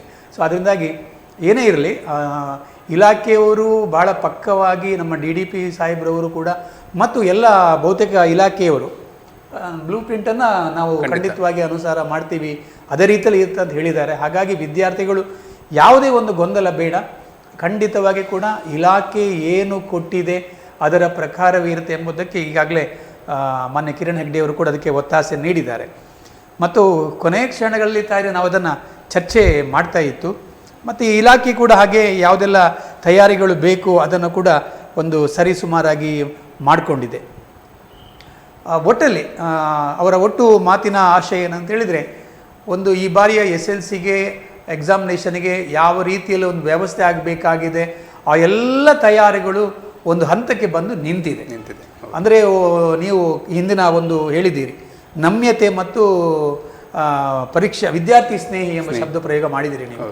ಸೊ ಅದರಿಂದಾಗಿ ಪರೀಕ್ಷೆ ಎಂಬುದು ಈ ಬಾರಿ ವಿದ್ಯಾರ್ಥಿಯ ಸ್ನೇಹಿಯಾಗಿ ಮತ್ತು ಅತ್ಯಂತ ನಮ್ಯತೆಯಿಂದ ಇರುವಂಥದ್ದು ನಾವು ಗಮನಿಸಿಕೊಳ್ಬೇಕಾಗತ್ತೆ. ಆ ದೃಷ್ಟಿಯಿಂದ ಅವರ ಮಾತುಗಳಿಗೆ ನಾವು ಇಡುತ್ತಾ ಸರ್, ಮತ್ತೊಂದು ಭಾಳ ಮುಖ್ಯವಾಗಿ ಈಗ ಪರೀಕ್ಷೆಗಳು ನೀವು ಹೇಳಿದಾಗ 21 ದಿವಸಗಳು ಬಾಕಿ ಇವೆ.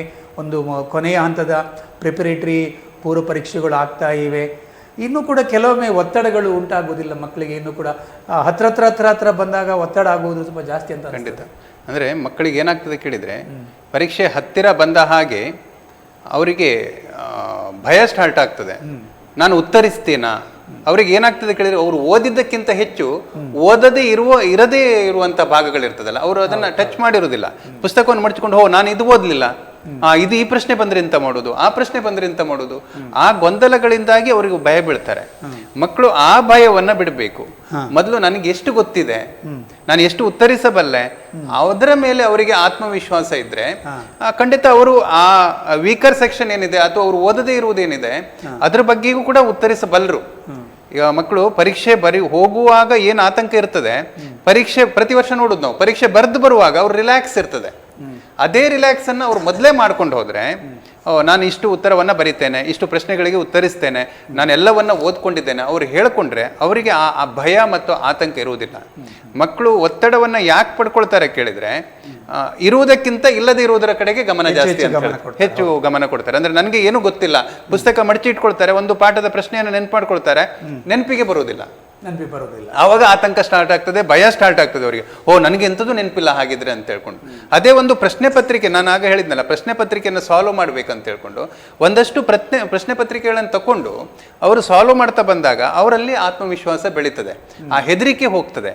ಅದೇನೂ ಮಾಡದೆ ಅವ್ರು ಏನ್ ಮಾಡ್ತಾರೆ ಕೇಳಿದ್ರೆ, ಓದ್ತಾರೆ ಬಿಡ್ತಾರೆ, ಚಾಪ್ಟರ್ನ ಓದ್ತಾರೆ ಬಿಡ್ತಾರೆ, ಓದ್ತಾರೆ ಬಿಡ್ತಾರೆ. ಆ ಪುಸ್ತಕವನ್ನು ಹಿಡ್ಕೊಂಡಾಗ ಆ ಪ್ರಶ್ನೆ ಕಾಣಿಸ್ತದೆ, ಉತ್ತರ ಕಾಣಿಸ್ತದೆ, ಇದು ನನಗೆ ಗೊತ್ತಿದೆ ಅಂತ ಅನಿಸ್ತದೆ. ಅದನ್ನ ಮುಚ್ಚಿ ಇಟ್ಕೊಂಡು ಅವ್ರು ಅದನ್ನ ನನಗೆ ನೆನಪಿದೆ ಅನ್ನೋದನ್ನ ಪುನರಾವಲೋಕನ ಮಾಡ್ಕೊಳ್ಳೋದಿಲ್ಲ. ಹಾಗೆ ಮಾಡ್ಕೊಳ್ಳದೆ ಇರುವುದರಿಂದ ಏನಾಗ್ತದೆ, ಅವರಿಗೆ ಆತಂಕ ಸ್ಟಾರ್ಟ್ ಆಗ್ತದೆ. ಅದನ್ನು ಅವ್ರು ಎಲ್ಲಿ ಮಾಡಲಿಕ್ಕೆ ಸ್ಟಾರ್ಟ್ ಮಾಡ್ತಾರೆ, ಅವರಿಗೆ ಭಯ ಎನ್ನುವಂಥದ್ದು, ಪರೀಕ್ಷೆಯ ಹಿಂದಿನ ದಿನ ರಾತ್ರಿ ನಿದ್ದೆ ಬಿಡುವಂಥದ್ದು. ಕೆಲವು ಮಕ್ಕಳು ದೊಡ್ಡ ಆತಂಕ ಏನು ಕೇಳಿದ್ರೆ, ರಾತ್ರಿ 12-1 ಗಂಟೆ ತನಕ ಓದ್ತಾರೆ, ಬೆಳಿಗ್ಗೆ ಅವರಿಗೆ ಏಳ್ಲಿಕ್ಕಾಗಲ್ಲ. ಕೆಲವರಿಗೆ ಮಲಗಿದ್ರೆ ನಿದ್ದೆ ಬರುವುದಿಲ್ಲ. ಆವಾಗ ಏನಾಗ್ತದೆ, ಅವ್ರು ಕಲ್ತಿದ್ದು ಕೂಡ ನೆನಪು ಹೋಗಿಬಿಡ್ತದೆ. ಆ ರೀತಿಯ ಪರಿಸ್ಥಿತಿಯನ್ನು ಮಕ್ಕಳು ತಂದು ಕೊಡಬಾರ್ದು. ಪರೀಕ್ಷೆ ಮುಂಚಿನ ದಿನ ಅವರು ರಿಲ್ಯಾಕ್ಸ್ ಆಗಿರಬೇಕು, ಅವರು ಚೆನ್ನಾಗಿ ನಿದ್ದೆ ಮಾಡಬೇಕು, ಪ್ರಶಾಂತವಾಗಿರಬೇಕು, ಯಾವುದೇ ಆತಂಕ ಇಲ್ಲದೆ ಇರಬೇಕು. ಆವಾಗ ಅವರಿಗೆ ಹೆದರಿಕೆ ಇರುವುದಿಲ್ಲ, ಮತ್ತೆ ಕಲ್ತಿದ್ದು ನೆನಪು ಹೋಗುವಂಥ ಸಂಭವನೀಯತೆ ಕಡಿಮೆ ಇರ್ತದೆ. ಹೌದು, ಮತ್ತೊಂದು ಬಹಳ ಮುಖ್ಯವಾಗಿ ನೀವು ಹಿಂದೆ ಹೇಳಿದ್ದೀರಿ, ಅದನ್ನು ಕೂಡ ಮತ್ತೆ ಹೇಳಿದ್ರಿ ನೀವು, ಪ್ರಶ್ನೆ ಪತ್ರಿಕೆ ಅವಲೋಕನ. 4 ಪ್ರಶ್ನೆ ಪತ್ರಿಕೆ, ಇದು 3ನೇ ಪ್ರಶ್ನೆ ಪತ್ರಿಕೆ. ಯಾವಾಗಲೂ ನಾನು ಹೇಳೋದುಂಟು, ಪ್ರಶ್ನೆ ನಿಮ್ಮೊಂದಿಗೆ ಮಾತನಾಡುತ್ತೆ ಅಂತ ಹೇಳಿ. ಪರೀಕ್ಷಾ ಹಾಲಲ್ಲಿ ಪ್ರಶ್ನೆ ನಿಮ್ಮೊಂದಿಗೆ ಮಾತನಾಡುತ್ತೆ.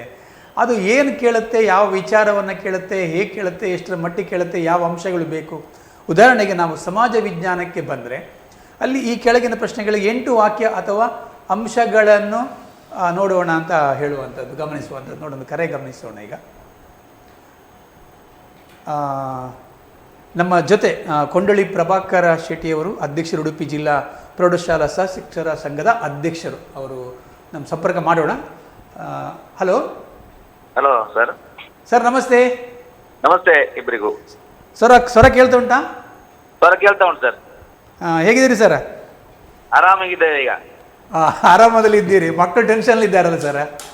ಏನಿಲ್ಲ ರೀ, ಈ ಸಲ ಪರೀಕ್ಷೆ ಇತ್ತಲ್ಲ, ಈ ಸಲ ಪರೀಕ್ಷೆ ಬರೆಯುವಂತ ವಿದ್ಯಾರ್ಥಿಗಳಿಗೂ ಮತ್ತೆ ಪರೀಕ್ಷೆಗೆ ಮಾರ್ಗದರ್ಶನ ಶಿಕ್ಷಕರಿಗೂ ಕೂಡ ನಮ್ಗೊಂದು ರೀತಿ ಆಪತ್ ಬಾಂಧವರಾಗಿ ನೀಲನಕಾಶೆ ಇರುವುದರಿಂದಾಗಿ ಸ್ವಲ್ಪ ಇಷ್ಟು ವರ್ಷಗಳಿಗಿಂತ ಈ ವರ್ಷ ಸ್ವಲ್ಪ ಆರಾಮ ಅಂತ ಅನ್ಸುತ್ತೆ. ಮತ್ತೆ ಎಲ್ಲಕ್ಕಿಂತ ಮುಖ್ಯವಾಗಿ ಈಗ 3 ಪರೀಕ್ಷೆ ಆಗಿದೆ. ಈಗ ಕನ್ನಡ, ಗಣಿತ 2 ಮಾತ್ರ ಆಯ್ತು ಈಗ 3ನೇ ಪರೀಕ್ಷೆಯಲ್ಲಿ. ಎಲ್ಲ ಸಿದ್ಧತಾ ಪರೀಕ್ಷೆಯಲ್ಲಿ ಕೂಡ ಈ ನೀಲನಕಾಶೆ ಪ್ರಕಾರ ಬಂದಿದೆ. ಹಾಗಾಗಿ ಇನ್ನೂ ಕೂಡ ಸಂಶಯ ಇರ್ಲಿಕ್ಕಿಲ್ಲ. ಯಾಕಂದ್ರೆ ಈ ಸಲವೂ ಕೂಡ ಆ ನೀಲನಕಾಶೆ ಬರುತ್ತೆ ಅಂತ ಆದ್ರಿಂದಾಗಿ ಸ್ವಲ್ಪ ಧೈರ್ಯವಾಗಿದ್ದೇವೆ ನಾವು. ಸರ್ ಈಗ ಸರ್ ಈಗ ನೀವೊಂದು ಮಾತು ನೀಲನಕಾಶೆ ಎಂಬ ಶಬ್ದ ಹೇಳಿದ್ರಿ. ಈಗ ನೀಲನಕಾಶೆ ಬಗ್ಗೆ ತುಂಬ ಮಕ್ಕಳಿಗೆ ಅದು ಫೈನಲಿಗೆ ಪಕ್ಕ ಕೊಡ್ತಾರಂತ ಇಷ್ಟು ಇಲಾಖೆ ಹೇಳಿದ್ರು ಕೂಡ ಆದರೂ ಮಕ್ಕಳಿಗೆ ಒಂದು ಸಣ್ಣ ಅನುಮಾನ ಇದೆ. ಹಾಗಾಗಿ ನೀಲನಕಾಶೆ ಬಗ್ಗೆ ನಿಮ್ಮ ಅನಿಸಿಕೆ ಏನು ಸರ್? ಪಕ್ಕ ಇರುತ್ತೆ ಅದು? ಖಂಡಿತ ನೀಲನಕಾಶೆ ಖಂಡಿತ ಈ ಸಲ ಬಂದೇ ಬರುತ್ತೆ. ಇದ್ರ ಬಗ್ಗೆ 101%. 100% ಹೌದು. ಮತ್ತೆ ಎಲ್ಲಕ್ಕಿಂತ ಹೆಚ್ಚಾಗಿ ನೀಲನಕಾಶೆಗಾಗಿ ನಾವು ಯಾವ ಪ್ರಶ್ನೆಗೆ ಯಾವ ಪಾಠವನ್ನು ಓದ್ಬೇಕು ನಿರ್ದಿಷ್ಟವಾಗಿ ನಾವು ಓದ್ಲಿಕ್ಕೆ ಇದರಿಂದ ಬಹಳ ನೆರವಾಗಿದೆ. ಎಲ್ಲಕ್ಕಿಂತ ಮುಖ್ಯವಾಗಿ ನಾವು ಈಗ ಕನ್ನಡ 8 ಪದ್ಯ ಕಂಠಪಾಠ 8 ಪದ್ಯ ಕಂಠಪಾಠ ಮಾಡಬೇಕು. ಇದರ 3 ಪದ್ಯ ಕಂಠಪಾಠ ಮಾಡಿದ್ರೆ ಅದು ಸಾರಾಂಶ ಬರೀಬೇಕಾದ್ರೆ 8 ಪದ್ಯ ಕಂಠಪಾಠ ಕಲಿಬೇಕಿತ್ತು, 3 ಪದ್ಯ ಕಲ್ತ್ರೆ ಈಗ ಕವಿ ಪರಿಚಯ ಮಾಡಬೇಕು, 14 ಕವಿಗಳ ಪರಿಚಯ ಮಾಡ್ಕೊಳ್ಬೇಕಿತ್ತು, ಕಲಿಬೇಕಿತ್ತು. 8 ಜನ ಕವಿಗಳ ಪರಿಚಯ ಕಲ್ತ್ರೆ ಅದರಲ್ಲಿ ಸಂದರ್ಭ ಕೂಡ ಬರುತ್ತೆ. ಹಾಗಾಗಿ ನೀಲನಕಾಶೆಯಿಂದಾಗಿ ಸರಿಯಾಗಿ ಅಧ್ಯಯನ ಮಾಡಿದ್ರೆ 100ಕ್ಕೆ 100 ಅಂಕ ಸಹಕಾರಿ ಆಗುತ್ತೆ. ಆಗೋದಲ್ಲ ಎಲ್ಲಕ್ಕಿಂತ ಮುಖ್ಯವಾಗಿ LDB ಅಂತ ಪ್ರಶ್ನೆ ಪತ್ರಿಕೆ ಬಿಟ್ಟಿದ್ದಾರೆ. ಪ್ರತಿ ಪಾಠದ ಮೇಲೆ ಇಲಾಖೆ ತಯಾರು ಮಾಡಿದ ಪ್ರಶ್ನೆ ಪತ್ರಿಕೆ, ಪ್ರಶ್ನೆಗಳ ಕೋಟ್ LDA, ಅದನ್ನು ಸರಿಯಾಗಿ ಅಧ್ಯಯನ ಮಾಡಿದ್ರೆ ಈಗ 3 ಪ್ರಿಪರೇಟ್ ಇಂಟದ ಪರೀಕ್ಷೆಗಳು ಅದರಲ್ಲೇ ಪ್ರಶ್ನೆಗಳನ್ನು ಕೇಳಿದ್ದಾರೆ. ಆದ್ದರಿಂದ ವಿದ್ಯಾರ್ಥಿಗಳು ಯಾವುದೇ ರೀತಿಯ ಒಂದು ಗೊಂದಲಕ್ಕೆ ಒಳಗಾಗದೆ ಏನು ಇಲಾಖೆಯ ಮಾರ್ಗದರ್ಶನದ ಪ್ರಕಾರ ಏನು LDA ಪ್ರಶ್ನೆ ಪತ್ರಿಕೆ ಪ್ರಶ್ನೆಗಳನ್ನು ಕೊಟ್ಟಿದ್ದಾರೆ ಅದನ್ನೇ ಅಧ್ಯಯನ ಮಾಡಿದ್ರೆ 100ಕ್ಕೆ 100 ಅದಕ್ಕೆ ಪ್ರಶ್ನೆಗಳು ಬರುತ್ತೆ. ಅದು ನೀಲನಕಾಶೆ ಪ್ರಕಾರವೇ ಬರುತ್ತೆ. ಹಾಗಾಗಿ ಯಾವುದೇ ರೀತಿಯ ಒಂದು ಸಂಶಯ ಪಡುವಂತ ಅಗತ್ಯ ಇಲ್ಲ. Okay sir, okay. ಇನ್ನೊಂದು ಬಹಳ ಮುಖ್ಯವಾಗಿ ಸರ್, ಈಗ ಇನ್ನೊಂದು 21 ದಿವಸ ಇದೆ, ಒಂದು 3ನೇ ಪ್ರಿಪರೇಟರಿ ಆಗ್ತಾ ಇದೆ. ಈ ಕ್ಷಣದಲ್ಲಿ ಈ SLC ವಿದ್ಯಾರ್ಥಿಗಳ ಒಂದು ತಯಾರಿ ಹೇಗಿರ್ಬೇಕಂತ ಅನ್ಸುತ್ತೆ ನಿಮ್ಮ ದೃಷ್ಟಿಯಲ್ಲಿ? ವಿದ್ಯಾರ್ಥಿಗಳು ಕೂಡ ನಾನು ಈಗಾಗಲೇ ಹೇಳಿದ ಹಾಗೆ ಅವರು ಯಾವುದೇ ರೀತಿ ಆತಂಕ ಪಡುವ ಅಗತ್ಯ ಇಲ್ಲ. ಬೌದ್ಧಿಕ ತಯಾರಿಯೊಂದಿಗೆ ಬಹಳ ಮುಖ್ಯವಾಗಿ ಪರಿಣಾಮ ಬೀರೋದು ಈ ಮಾನಸಿಕ ತಯಾರಿ. ಮಾನಸಿಕ ತಯಾರಿ ಈಗಾಗಲೇ ನಮ್ಮ ಇವರು ಹೇಳಿದ್ರು,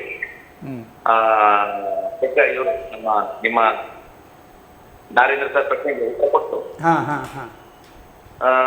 ನಾವು ಮುಖ್ಯವಾಗಿ ಬೌದ್ಧಿಕವಾದಂತ ತಯಾರಿ, ಮಾನಸಿಕ ತಯಾರಿ, ಆತ್ಮವಿಶ್ವಾಸ. ಯಾಕಂದ್ರೆ ಮುಖ್ಯವಾಗಿ ಈ ನೆಗೆಟಿವ್ ಜಾಸ್ತಿ ಬರೋದು ಮನಸ್ಸಲ್ಲಿ ವಿದ್ಯಾರ್ಥಿಗಳಂತಲ್ಲ, ಸಹಜ. ಯಾವ್ದಾದ್ರು ಒಂದು ಪ್ರಶ್ನೆ ನಮ್ಗೆ ಕಷ್ಟ ಇದ್ರೆ ಅದೇ ಯೋಚನೆ ಮಾಡ್ಕೊಂಡು ಅದು ಬರುದಿಲ್ಲ ನಂಗೆ, ಅದು ಬಂದ್ರೆ ಏನ್ ಮಾಡೋದು ಅಂತ ಚಿಂತೆಯಲ್ಲಿ ಈ ಬಂದದೆಲ್ಲ ಮರ್ತ್ಬಿಟ್ಟೆ. ಸಾಮಾನ್ಯವಾಗಿ ಒಂದು ಹಳೆ ನೋಡೋ ಪದ್ಯ ಕಂಠಪಾಠ ಈಗ 3 ಒಬ್ಬನಿಗೆ ಹಳೆ ನೋಡೋ ಪದ್ಯ ಕಂಠಪಾಠ ಬರುದಿಲ್ಲ. ಈ ಊರ್ವಿ ಕೌಸಲ್ಯ ಬೆಳೆದ ಹೊರ ರಾಮ ಅಂತ ವೀರಲ್ಲ ಅವರು. ಈ ವಿದ್ಯಾರ್ಥಿಗಳು ಏನ್ ಮಾಡ್ತಾರೆ ಅಂದ್ರೆ ಅದೇ ಪದ್ಯ ಬಂದ್ರೆ ಏನಂತ ಹಿಂಸೆಗಳ ಆತಂಕದಲ್ಲಿ ಈ ಗೊತ್ತಿರೋದನ್ನು ಮರ್ತ್ಬಿಡ್ತಾರೆ. ಹಾಗಾಗಿ ನಾನು ಹೇಳುವಂತಹದ್ದು, ಆತ್ಮವಿಶ್ವಾಸದಿಂದ ಇದ್ದಾಗ ನಾನೆಲ್ಲವನ್ನು ಕೂಡ ಏನು ಸುಲಭವಾಗಿ ನಿರ್ಲಿಕ್ಕೆ ಆಗುತ್ತೆ. ಆದ್ರಿಂದ ವಿದ್ಯಾರ್ಥಿ ಯಾವುದೇ ಆತಂಕಕ್ಕೆ ಒಳಗಾಗದೆ ಸರಿಯಾದ ರೀತಿ ತಯಾರಿ ಮಾಡಿದ್ರೆ ನಾವು ಉತ್ತಮವಾದ ಅಂಶಗಳನ್ನು ಪಡೆಯಕ್ಕೆ ಸಾಧ್ಯತೆ ಇದೆ. ಒಂದು ಆತ್ಮವಿಶ್ವಾಸ ಬಹಳ ಮುಖ್ಯ. ಇನ್ನೊಂದು ಬರೆದು ಕಲಿಯುವಂತಹದ್ದು ಬಹಳ ಮುಖ್ಯವಾಗಿ. ವಿದ್ಯಾರ್ಥಿಗಳ ಸಮಸ್ಯೆ ಬಂದ್ರೆ ಅವರಿಗೆ ಬರೀ ಓದ್ತಾ ಕೂತ್ಕೊಳ್ಳೋದು, ಒಂದು ಅವರಿಗೆ ಪರೀಕ್ಷೆ ಮಾಡೋದು, ಯಾವುದೇ ಒಂದು ಪಠ್ಯಕ್ಕೆ ಅವರೇ ಮತ್ತು ಅದನ್ನ ಅಭ್ಯಾಸ ಮಾಡಿದಾಗ ಅದು ಸ್ವಲ್ಪ ಗಟ್ಟಿ ಆಗುತ್ತೆ. ಮತ್ತೆ ನಿರ್ದಿಷ್ಟವಾದಂತ ಗುರಿ, 35 ಪಾಸ್ ಆಗ್ಲಿಕ್ಕಲ್ಲ, 100ಕ್ಕೆ 100, 80ಕ್ಕೆ 80 ಇಗ್ಬೇಕು ಅಂತ ಗುರಿ ಇತ್ತು. ಈ ತರ ಸಾಧ್ಯ ಇದೆ. ಅವಾಗ ಒಂದು 60 ಅಂಕಗಳು ಖಂಡಿತ ತುಂಬಾ ಸಿಗುತ್ತವೆ. ಕೊನೆಯ ಗಳಿಗೆಯಲ್ಲಿ ಅವರು ಮುಖ್ಯಾಂಶಗಳನ್ನ ಅಧ್ಯಯನ ಮಾಡಿ ಇಡೀ ಪುಸ್ತಕದಾಗ ಓದ್ಕೊಡೋದಲ್ಲ. ಮತ್ತೆ ಬರವಣಿಗೆ ಬಹಳ ಮುಖ್ಯ ಆಗುತ್ತೆ ಪರೀಕ್ಷೆಯಲ್ಲಿ. ಅವ್ರು ಏನು ಬರ್ತಿದ್ದೀರಿ ಮುಖ್ಯ ಅಲ್ಲ, ಹೇಗ್ ಬರ್ತಿದ್ದೀರಿ ಮುಖ್ಯ ಆಗುತ್ತೆ. ಸ್ವಲ್ಪ ಅಂದವಾದ ಬರವಣಿಗೆ ಕಡೆ ಗಮನ ಕೊಟ್ಟರೆ ಕಲಿತಾನೆ. ಬರೆದು ಕಲಿಬೇಕು ಅಂತ ಗೊತ್ತಾಗುತ್ತೆ. ಸ್ವಲ್ಪ ಸುಂದರವಾಗಿ ಬರೆಯುವುದು ಮಾತ್ರ ಅಲ್ಲ, ಮುಖ್ಯಾಂಶಗಳಿಗೆ ಅವರು ಒಂದು ಅಡಿಗೆ ಆಗ್ತದೆ. ಈಗ ಶಾನುಭೋಗರ ಬ್ರಹ್ಮಾಸ್ತ್ರ ಯಾವುದಂತ ಒಂದು ಪ್ರಶ್ನೆ ಬಂದಿದೆ ಮೊನ್ನೆ ಪರೀಕ್ಷೆ. ಅದು ಬ್ರಹ್ಮಾಸ್ತ್ರ ಕೃತಿ ಪುಸ್ತಕ. ಅವ್ರು ಆ ಕೃತಿ ಪುಸ್ತಕ ಅಡಿಗೆ ಹಾಕುವಂಥದ್ದು. ಅಂದ್ರೆ ಉತ್ತರ ಮೌಲ್ಯಮಾಪಕರನ್ನ ಹುಡುಕುವಂತಿರ್ಬೇಕು. ಆಗ ಆ ಮೌಲ್ಯಮಾಪನ ಮಾಡೋದಕ್ಕೆ ಖುಷಿ ಆಗುತ್ತೆ. ಹಾಗಾಗಿ ವಿದ್ಯಾರ್ಥಿಗಳ ಪೂರ್ಣ ಅಂಕ ಸಿಗ್ಲಿಕ್ಕೆ ಸಾಧ್ಯ ಆಗುತ್ತೆ. ಆರಂಭದಿಂದ ಅವರು ಆ ನೋಡ್ತಾ ಹೋದಾಗ ಇಡೀ ಆ ಪುತ್ರ ಪತ್ರಿಕೆ ಮೇಲೆ ಅವ್ರಿಗೆ ಒಂದು ರೀತಿಯ ಒಳ್ಳೆಯ ಒಂದು ಅಭಿಪ್ರಾಯ ಬರುತ್ತೆ. ಇದು ಒಂದು ಹೆಚ್ಚಿನ ಅಂಕ ಗಳಿಕೆ ನೆರವಾಗುತ್ತೆ. ವಿದ್ಯಾರ್ಥಿಗಳು ಇದನ್ನು ಕೂಡ ಗಮನಿಸಿಕೊಳ್ಬೇಕಾಗುತ್ತೆ. ಮತ್ತೊಂದು ಪಠ್ಯ ಪುಸ್ತಕವನ್ನ ಓದ್ಬೇಕು. ವಿದ್ಯಾರ್ಥಿಗಳು ಇದು ಪ್ರಶ್ನೋತ್ತರ ಪುಸ್ತಕವನ್ನು ಬಾಯ್ಪಾಠ ಮಾಡ್ತಾರೆ ಹೊರತು ಪಠ್ಯ ಪುಸ್ತಕ ಓದಿದ್ರೆ ಅವ್ರು ಯಾವುದೇ ರೀತಿಯ ಬಂದು ಕೂಡ ಸುಲಭವಾಗಿ ಅವರಿಗೆ ಅದನ್ನ ಉತ್ತರ ಮಾಡಲಿಕ್ಕೆ ಸಾಧ್ಯ ಆಗುತ್ತೆ. ಇನ್ನೊಂದು ಆರೋಗ್ಯದ ಕಡೆ ಹೆಚ್ಚು ಗಮನ ಕೊಡ್ಬೇಕು ವಿದ್ಯಾರ್ಥಿಗಳು. ಮನೆಗಳಿಗೆ ಈಗಾಗಲೇ ಅವರು ಹೇಳಿದ ಹಾಗೆ ಮುಖ್ಯವಾಗಿ ಸ್ವಲ್ಪ ಓದಿನೊಂದಿಗೆ ವಿಶ್ರಾಂತಿ ಕೊಡಬೇಕು, ಒತ್ತಡ ಒಳಗಾಗದೆ. ಮತ್ತೆ ಆಹಾರದ ಕಡೆ, ತಿನ್ನುವ ಆಹಾರದ ಕಡೆ ಕೂಡ ಗಮನ ಕೊಡ್ಬೇಕು. ಮತ್ತೆ ಸ್ವಲ್ಪ ಹೆಚ್ಚು ನೀರು ಕುಡಿಯುವಂಥದ್ದು ಬಹಳ ಮುಖ್ಯ ಆಗುತ್ತೆ. ಹಾಗಾಗಿ ಒಂದು ವೇಳಾಪಟ್ಟಿ ಇಟ್ಟುಕೊಂಡು ಸರಿಯಾಗಿ ಅಧ್ಯಯನ ಮಾಡಿದ್ರೆ ವಿದ್ಯಾರ್ಥಿಗಳಿಗೆ ಬರೀ ಉತ್ತಮ ಅಂತ ತೆಗಿಲಿಕ್ಕೆ ಯಾವುದೇ ರೀತಿಯ ಒಂದು ಅಡಚಣೆ ಆಗಲು ಸಾಧ್ಯ ಇದೆ ಅಂತ ನನ್ನ ಭಾವ. ಹಾಗಾಗಿ ನಮ್ಮ ಇಡೀ ಜಿಲ್ಲೆಯ ವಿದ್ಯಾರ್ಥಿಗಳು ನಿಮ್ಮ ಮಾಧ್ಯಮದ ಮೂಲಕ ನಾನು ಶುಭ ಕೋರ್ತೇನೆ. ಮತ್ತೊಂದು ಬಹಳ ಮುಖ್ಯವಾಗಿ ಸರ್, ತಾವು ಉಡುಪಿ ಜಿಲ್ಲಾ ಪ್ರೌಢಶಾಲಾ ಸಹ ಶಿಕ್ಷಕರ ಸಂಘದ ಅಧ್ಯಕ್ಷರು. ಈಗ ಮಕ್ಕಳಿಗೆ ಎಷ್ಟು ಟೆನ್ಷನ್, ಶಿಕ್ಷಕರು ಅಷ್ಟು ಟೆನ್ಷನ್ ಇದೆ.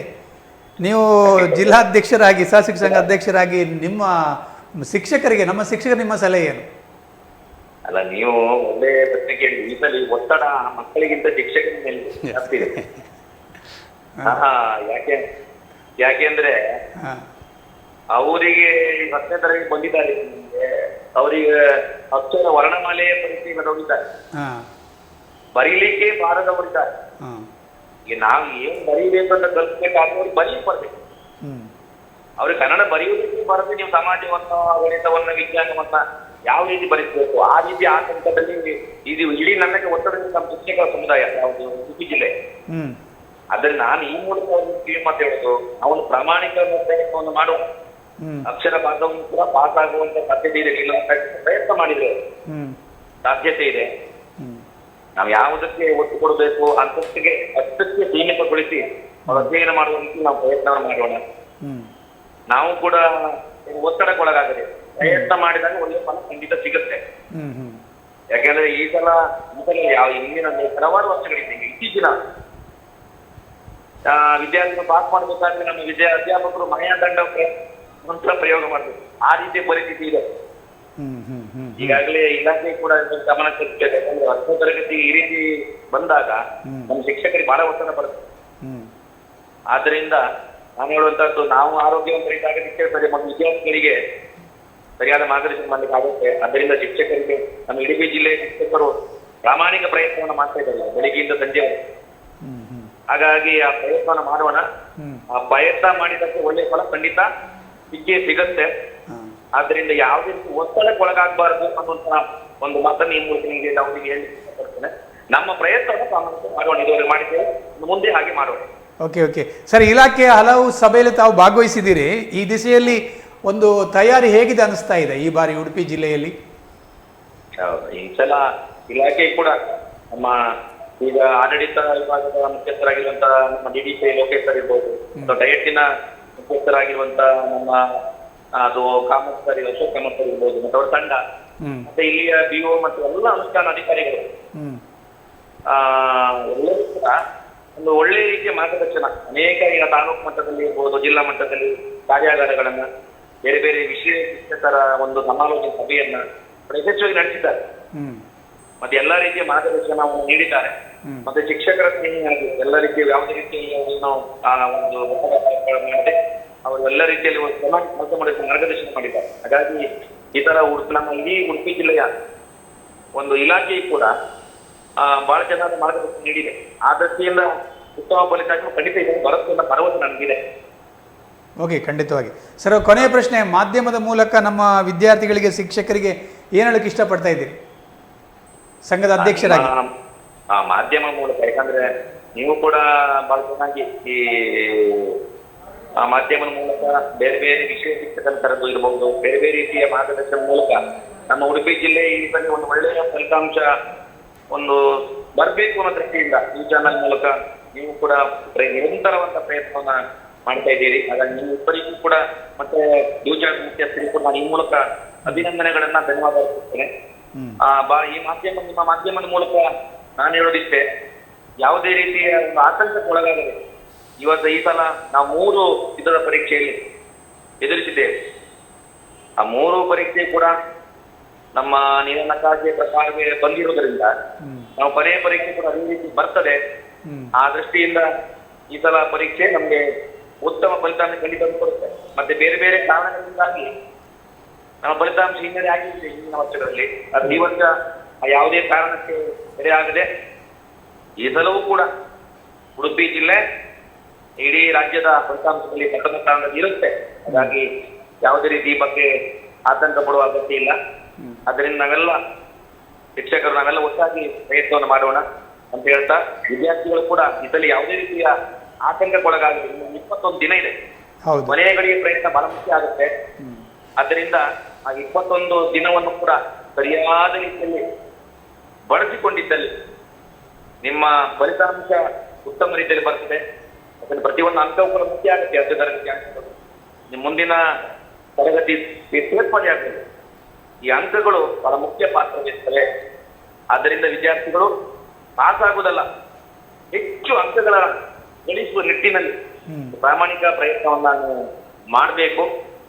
ಇನ್ನೊಮ್ಮೆ ಅವಕಾಶ ಸಿಗೋದಿಲ್ಲ. ಹಾಗಾಗಿ ನೀಲನಕಾಶೆ ಪ್ರಕರಣ ಅಧ್ಯಯನ ಮಾಡಿದ್ರೆ ಪ್ರತಿ ವಿಷಯದಲ್ಲಿ ಕೂಡ ಪರಿಪೂರ್ಣ ಅಂಕವನ್ನ ಗಳಿಸಲಿಕ್ಕೆ ಸಾಧ್ಯ ಇದೆ. ಆ ದೃಷ್ಟಿಯಿಂದ ನೀವೆಲ್ಲರೂ ಕೂಡ ಪ್ರಾಮಾಣಿಕ ಪ್ರಯತ್ನವನ್ನ ಮಾಡ್ಬೇಕು. ಹಾಗಾಗಿ ಮುಂದಿನ ನಮ್ಗೇನು 18ರಿಂದ ಆರಂಭ ಆಗುವಂತ ವಾರ್ಷಿಕ ಪರೀಕ್ಷೆ ನಮ್ಮೆಲ್ಲರಿಗೂ ಕೂಡ ಶುಭವನ್ನ ತರುವಂತಾಗ್ಲಿ ಅಂತ ಹೇಳ್ತಾ ನಿಮಗೆ ಮತ್ತೆ ನಿಮ್ಮ ಮೂಲಕ ನಮ್ಮ ವಿದ್ಯಾರ್ಥಿಗಳಿಗೆ ಶುಭವನ್ನ ಹಾರೈಸ್ತೇನೆ. ಹಾಗೆ ನಮ್ಮ ಎಲ್ಲ ಶಿಕ್ಷಕರು ಕೂಡ ಒಂದು ಶುಭಾಶಯವನ್ನ ಕೋರ್ತೇನೆ. ಸರ್ ಧನ್ಯವಾದಗಳು ಸರ್, ತುಂಬಾ ಧನ್ಯವಾದಗಳು. Thank you. Okay thank you sir. ಈಗ ತಾನೇ ಅವರು ಪ್ರಭಾಕರ್ ಶೆಟ್ಟಿ ಅವರು ಹೇಳಿದ ಪ್ರಕಾರ ನೀವು ಹೇಳಿದ ವಿಷಯಗಳು ಪುನಃ ಬಂತು. ಆರೋಗ್ಯದ ಬಗ್ಗೆ ತುಂಬ ಗಮನ, ಬಹಳ ಚೆನ್ನಾಗಿ ಮಾತಾಡಿದ್ರು, ತುಂಬ ಚೆನ್ನಾಗಿ ಹೇಳಿದ್ದಾರೆ. ಆರೋಗ್ಯ ಮತ್ತು ಶಿಕ್ಷಕರು ಕೂಡ ಆರೋಗ್ಯ ಚೆನ್ನಾಗಿರುತ್ತೆ. ಬರೀ ಮಕ್ಕಳ ಆರೋಗ್ಯ ಮುಖ್ಯ ಅಲ್ಲ, ಶಿಕ್ಷಕರದ ಮಾನಸಿಕ ಆರೋಗ್ಯ ಮತ್ತೆ ಅವರ ದೈಹಿಕ ಆರೋಗ್ಯ ಎರಡೂ ಮುಖ್ಯ ಆಗಿರ್ತದೆ. ಯಾಕೆಂದ್ರೆ ಒತ್ತಡ ಅಷ್ಟಿದೆ. ಹೌದು, ಸೂಪರ್ವೈಸನ್ ಆಗುತ್ತೆ, ಅದರ ನಂತರ ವ್ಯಾಲ್ಯೂಯೇಷನ್ ಹೋಗ್ಬೇಕಾಗತ್ತೆ, ಅದರ ನಂತರ ಮತ್ತೆ ಪುನಃ ರಿಸಲ್ಟ್ ಬರುತ್ತೆ, ಮತ್ತೊಂದು ಪರೀಕ್ಷೆ, ಇಲೆಕ್ಷನ್ ಬರೋದು ಗೊತ್ತಿಲ್ಲ. ಇದೆಲ್ಲ ಒತ್ತಡಗಳಿವೆ. ಈ ಒತ್ತಡದ ನಡುವೆ ಬಹಳ ಖುಷಿಯಿಂದ ಎಲ್ಲ ಕೆಲಸವನ್ನ ಮಾಡುವಂತಾದ್ರೆ ಶಿಕ್ಷಕರ ಆರೋಗ್ಯ ಕೂಡ ಚೆನ್ನಾಗಿದೆ, ಅದು ಕೂಡ ಬಹಳ ಮುಖ್ಯ. ಇನ್ನೊಂದು ನಾವಾಗ ಈ ಪ್ರಶ್ನೆ ಪತ್ರಿಕೆ ನಾನು ನಮ್ಮೊಂದಿಗೆ ಮಾತನಾಡುತ್ತೆ ಅಂತ ಹೇಳಿದೆ. ಯಾವಾಗಲೂ ಅಷ್ಟೇ, ನಾವೆಷ್ಟು ಹಳೆಯ ಪ್ರಶ್ನೆ ಪತ್ರಿಕೆ ಈಗ ತಾನು ಹೇಳಿದಾಗ 4+3 ಸಿಕ್ಕಿದೆ, ಅದನ್ನೊಮ್ಮೆ ಕರೆಕ್ಟಾಗಿ ಗಟ್ಟಿಯಾಗಿ ಗಮನಿಸ್ಕೊಳ್ಳೋಣ. 21 ದಿವಸ ಭಾಳ ಕಡಿಮೆ ಅಂತ ಅನಿಸಿದರೂ ಕೂಡ ಈ ಕ್ಷಣಗಳಲ್ಲಿ ನಾವು ಅದನ್ನು ಭಾಳ ಆಳವಾಗಿ ಏನು ಅಲ್ಲಿ ಕೊಟ್ಟಿದ್ದಾರೆ ಅದನ್ನು ಹೆಚ್ಚು ಗಮನಿಸಿದಾಗ ಅಲ್ಲಿ ಕೂಡ ಒಳ್ಳೆಯ ಅಂಕವನ್ನು ಪಡಿಲಿಕ್ಕೆ ಸಾಧ್ಯ ಇದೆ. ಎಲ್ಲ ಮುಗೀತಂತಲ್ಲ, ಕೆಲವರಿಗೆ ಅಯ್ಯೋ ನನ್ಗೆ ಇನ್ನು ಏನು ದಿನ ಇಲ್ಲ, ನಾವು ನೆಕ್ಸ್ಟ್ ಎಕ್ಸಾಮ್ ಮೇ ಎಕ್ಸಾಮ್ಗೆ ರೆಡಿ ಆಗ್ತಂತ ಹೇಳೋ ಕೆಲವು ಮಕ್ಕಳಿದ್ದಾರೆ. ಹಾಗೆ ಅಂದ್ಕೊಳ್ಬೇಡಿ. ಮೊದಲ ಪರೀಕ್ಷೆಯಲ್ಲಿ ವ್ಯಾಪಕವಾದಂಥ ಒಂದು ಮೌಲ್ಯಮಾಪನ ಆಗ್ತದೆ ಮತ್ತು ನಿಮ್ಮ ಪ್ರಯತ್ನ ಎಲ್ಲಿರ್ತದೋ ಅಲ್ಲಿ ಅದೃಷ್ಟ ಬಂದೇ ಬರ್ತದೆ. ಖಾಲಿ ಅದೃಷ್ಟ ನಮ್ಮ ಜೊತೆಗೆ ಬರೋದಿಲ್ಲ, ಪ್ರಯತ್ನ ಇದ್ದಾಗ ಖಂಡಿತವಾಗಿ ಕೂಡ ಅದೃಷ್ಟ ಕೂಡ ಬರ್ತದೆ. ಮತ್ತು ಹಿರಿಯರ ಹಾರೈಕೆ ಎಲ್ಲ ಸೇರಿದಾಗ ಖಂಡಿತವಾಗಿ ಒಳ್ಳೆಯ ಫಲಿತಾಂಶನ ಪಡಿಲಿಕ್ಕೆ ಸಾಧ್ಯ ಇದೆ ಅಂತ ಹೇಳುವಂತ ಮುಖ್ಯವಾಗಿ ಕೊಂಡಳ್ಳಿ ಅವರು ಒಂದು ಮಾತು ಹೇಳಿದ್ರು ಸರ್, ಪ್ರಾಮಾಣಿಕ ಪ್ರಯತ್ನ ಹೇಳಿದಕ್ಕೆ ಒಂದು ಪ್ರಾಮಾಣಿಕ ಪ್ರಯತ್ನ ಅಂತ ಹೇಳಿದ್ರೆ ಅಂದ್ರೆ ಮಕ್ಕಳು ಎಷ್ಟು ಪ್ರಾಮಾಣಿಕವಾಗಿ ಅವರು ಪ್ರಯತ್ನ ಮಾಡ್ತಾರೋ ಅದ್ರ ಮೇಲೆ ಫಲ ಸಿಗ್ತದೆ ಅಂತ ಹೇಳಿ ಬಹಳ ಒಳ್ಳೆ ಶಬ್ದ ಅದು. ಅಂದ್ರೆ ಕೆಲವು ಮಕ್ಕಳು ಏನ್ ಮಾಡ್ತಾರೆ, ಮನೆಯವರ ಒತ್ತಾಯಕ್ಕೆ ಮತ್ತೆ ಶಿಕ್ಷಕರ ಒತ್ತಾಯಕ್ಕೆ ಕಟ್ಟು ಬಿದ್ದು ಓದುವವರು ಇರ್ತಾರೆ.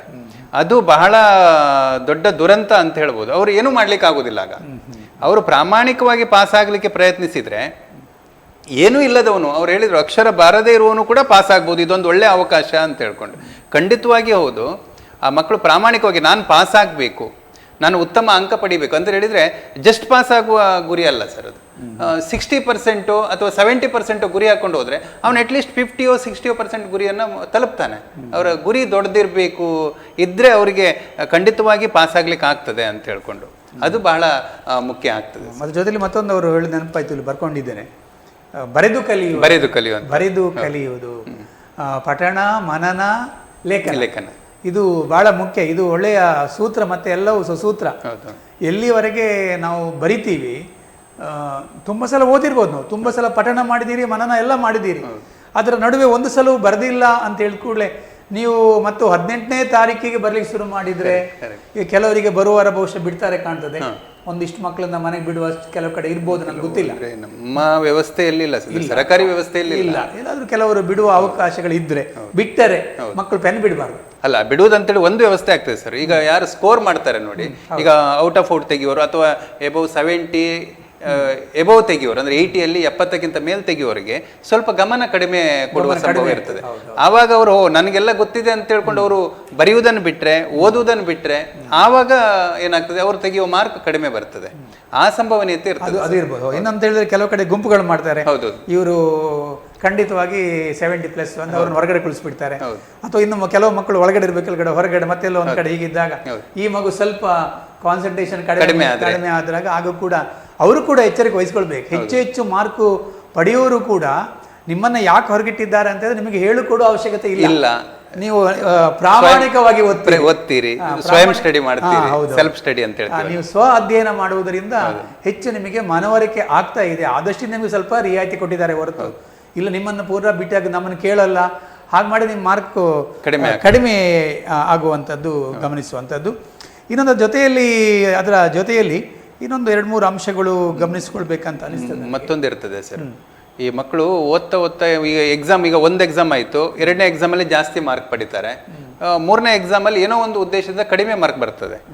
ಆ ಸಂದರ್ಭದಲ್ಲಿ ಅವರು ಆತ್ಮವಿಶ್ವಾಸ ಕಳ್ಕೊಳ್ಬಾರ್ದು.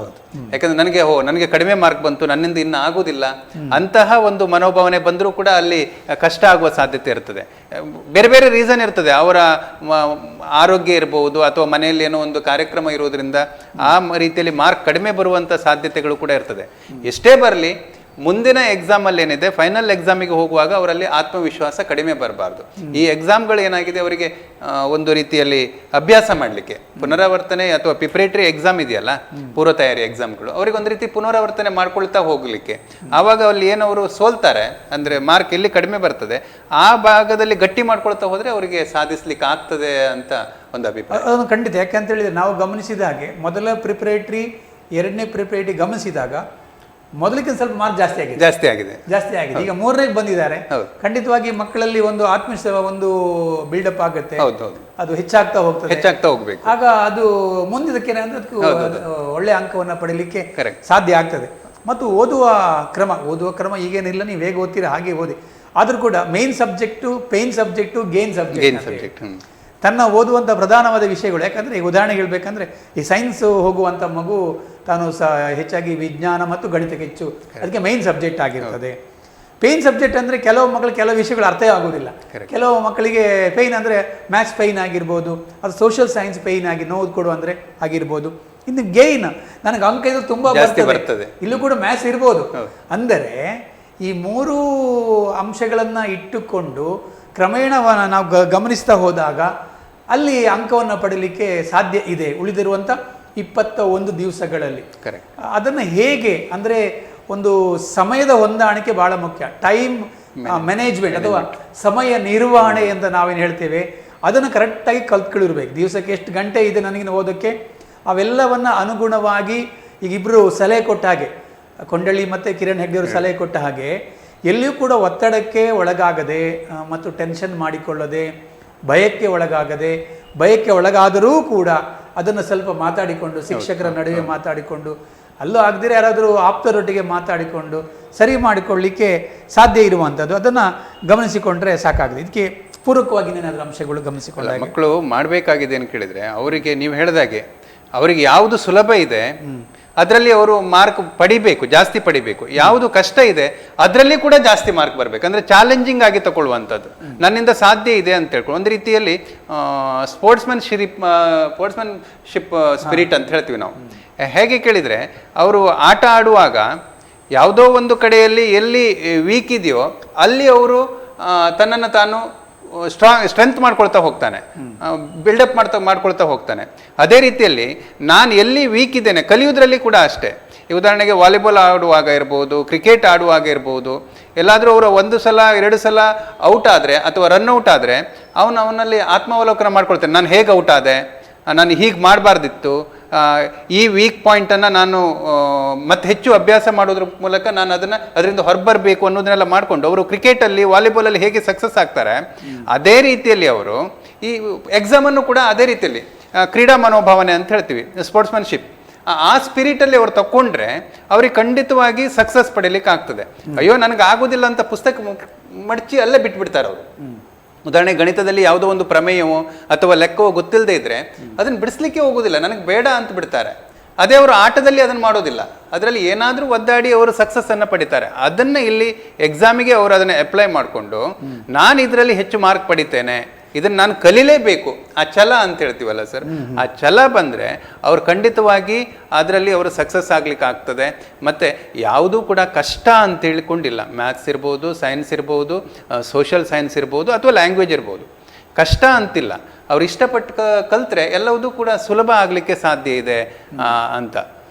ಮತ್ತೊಂದು ಏನು ಕೇಳಿದರೆ, ಅವರು ಮ್ಯಾಥ್ಸು, ಸೈನ್ಸು ಮತ್ತು ಸೋಷಲಲ್ಲಿ ಅವ್ರು ಎಲ್ಲಿ ತಪ್ಪಿ ಬೀಳ್ತಾರೆ ಕೇಳಿದರೆ, ಪ್ರಶ್ನೆಯನ್ನು ಅರ್ಥೈಸಿಕೊಳ್ಳೋದ್ರಲ್ಲೇ ತಪ್ಪಿ ಬೀಳುವಂಥದ್ದು.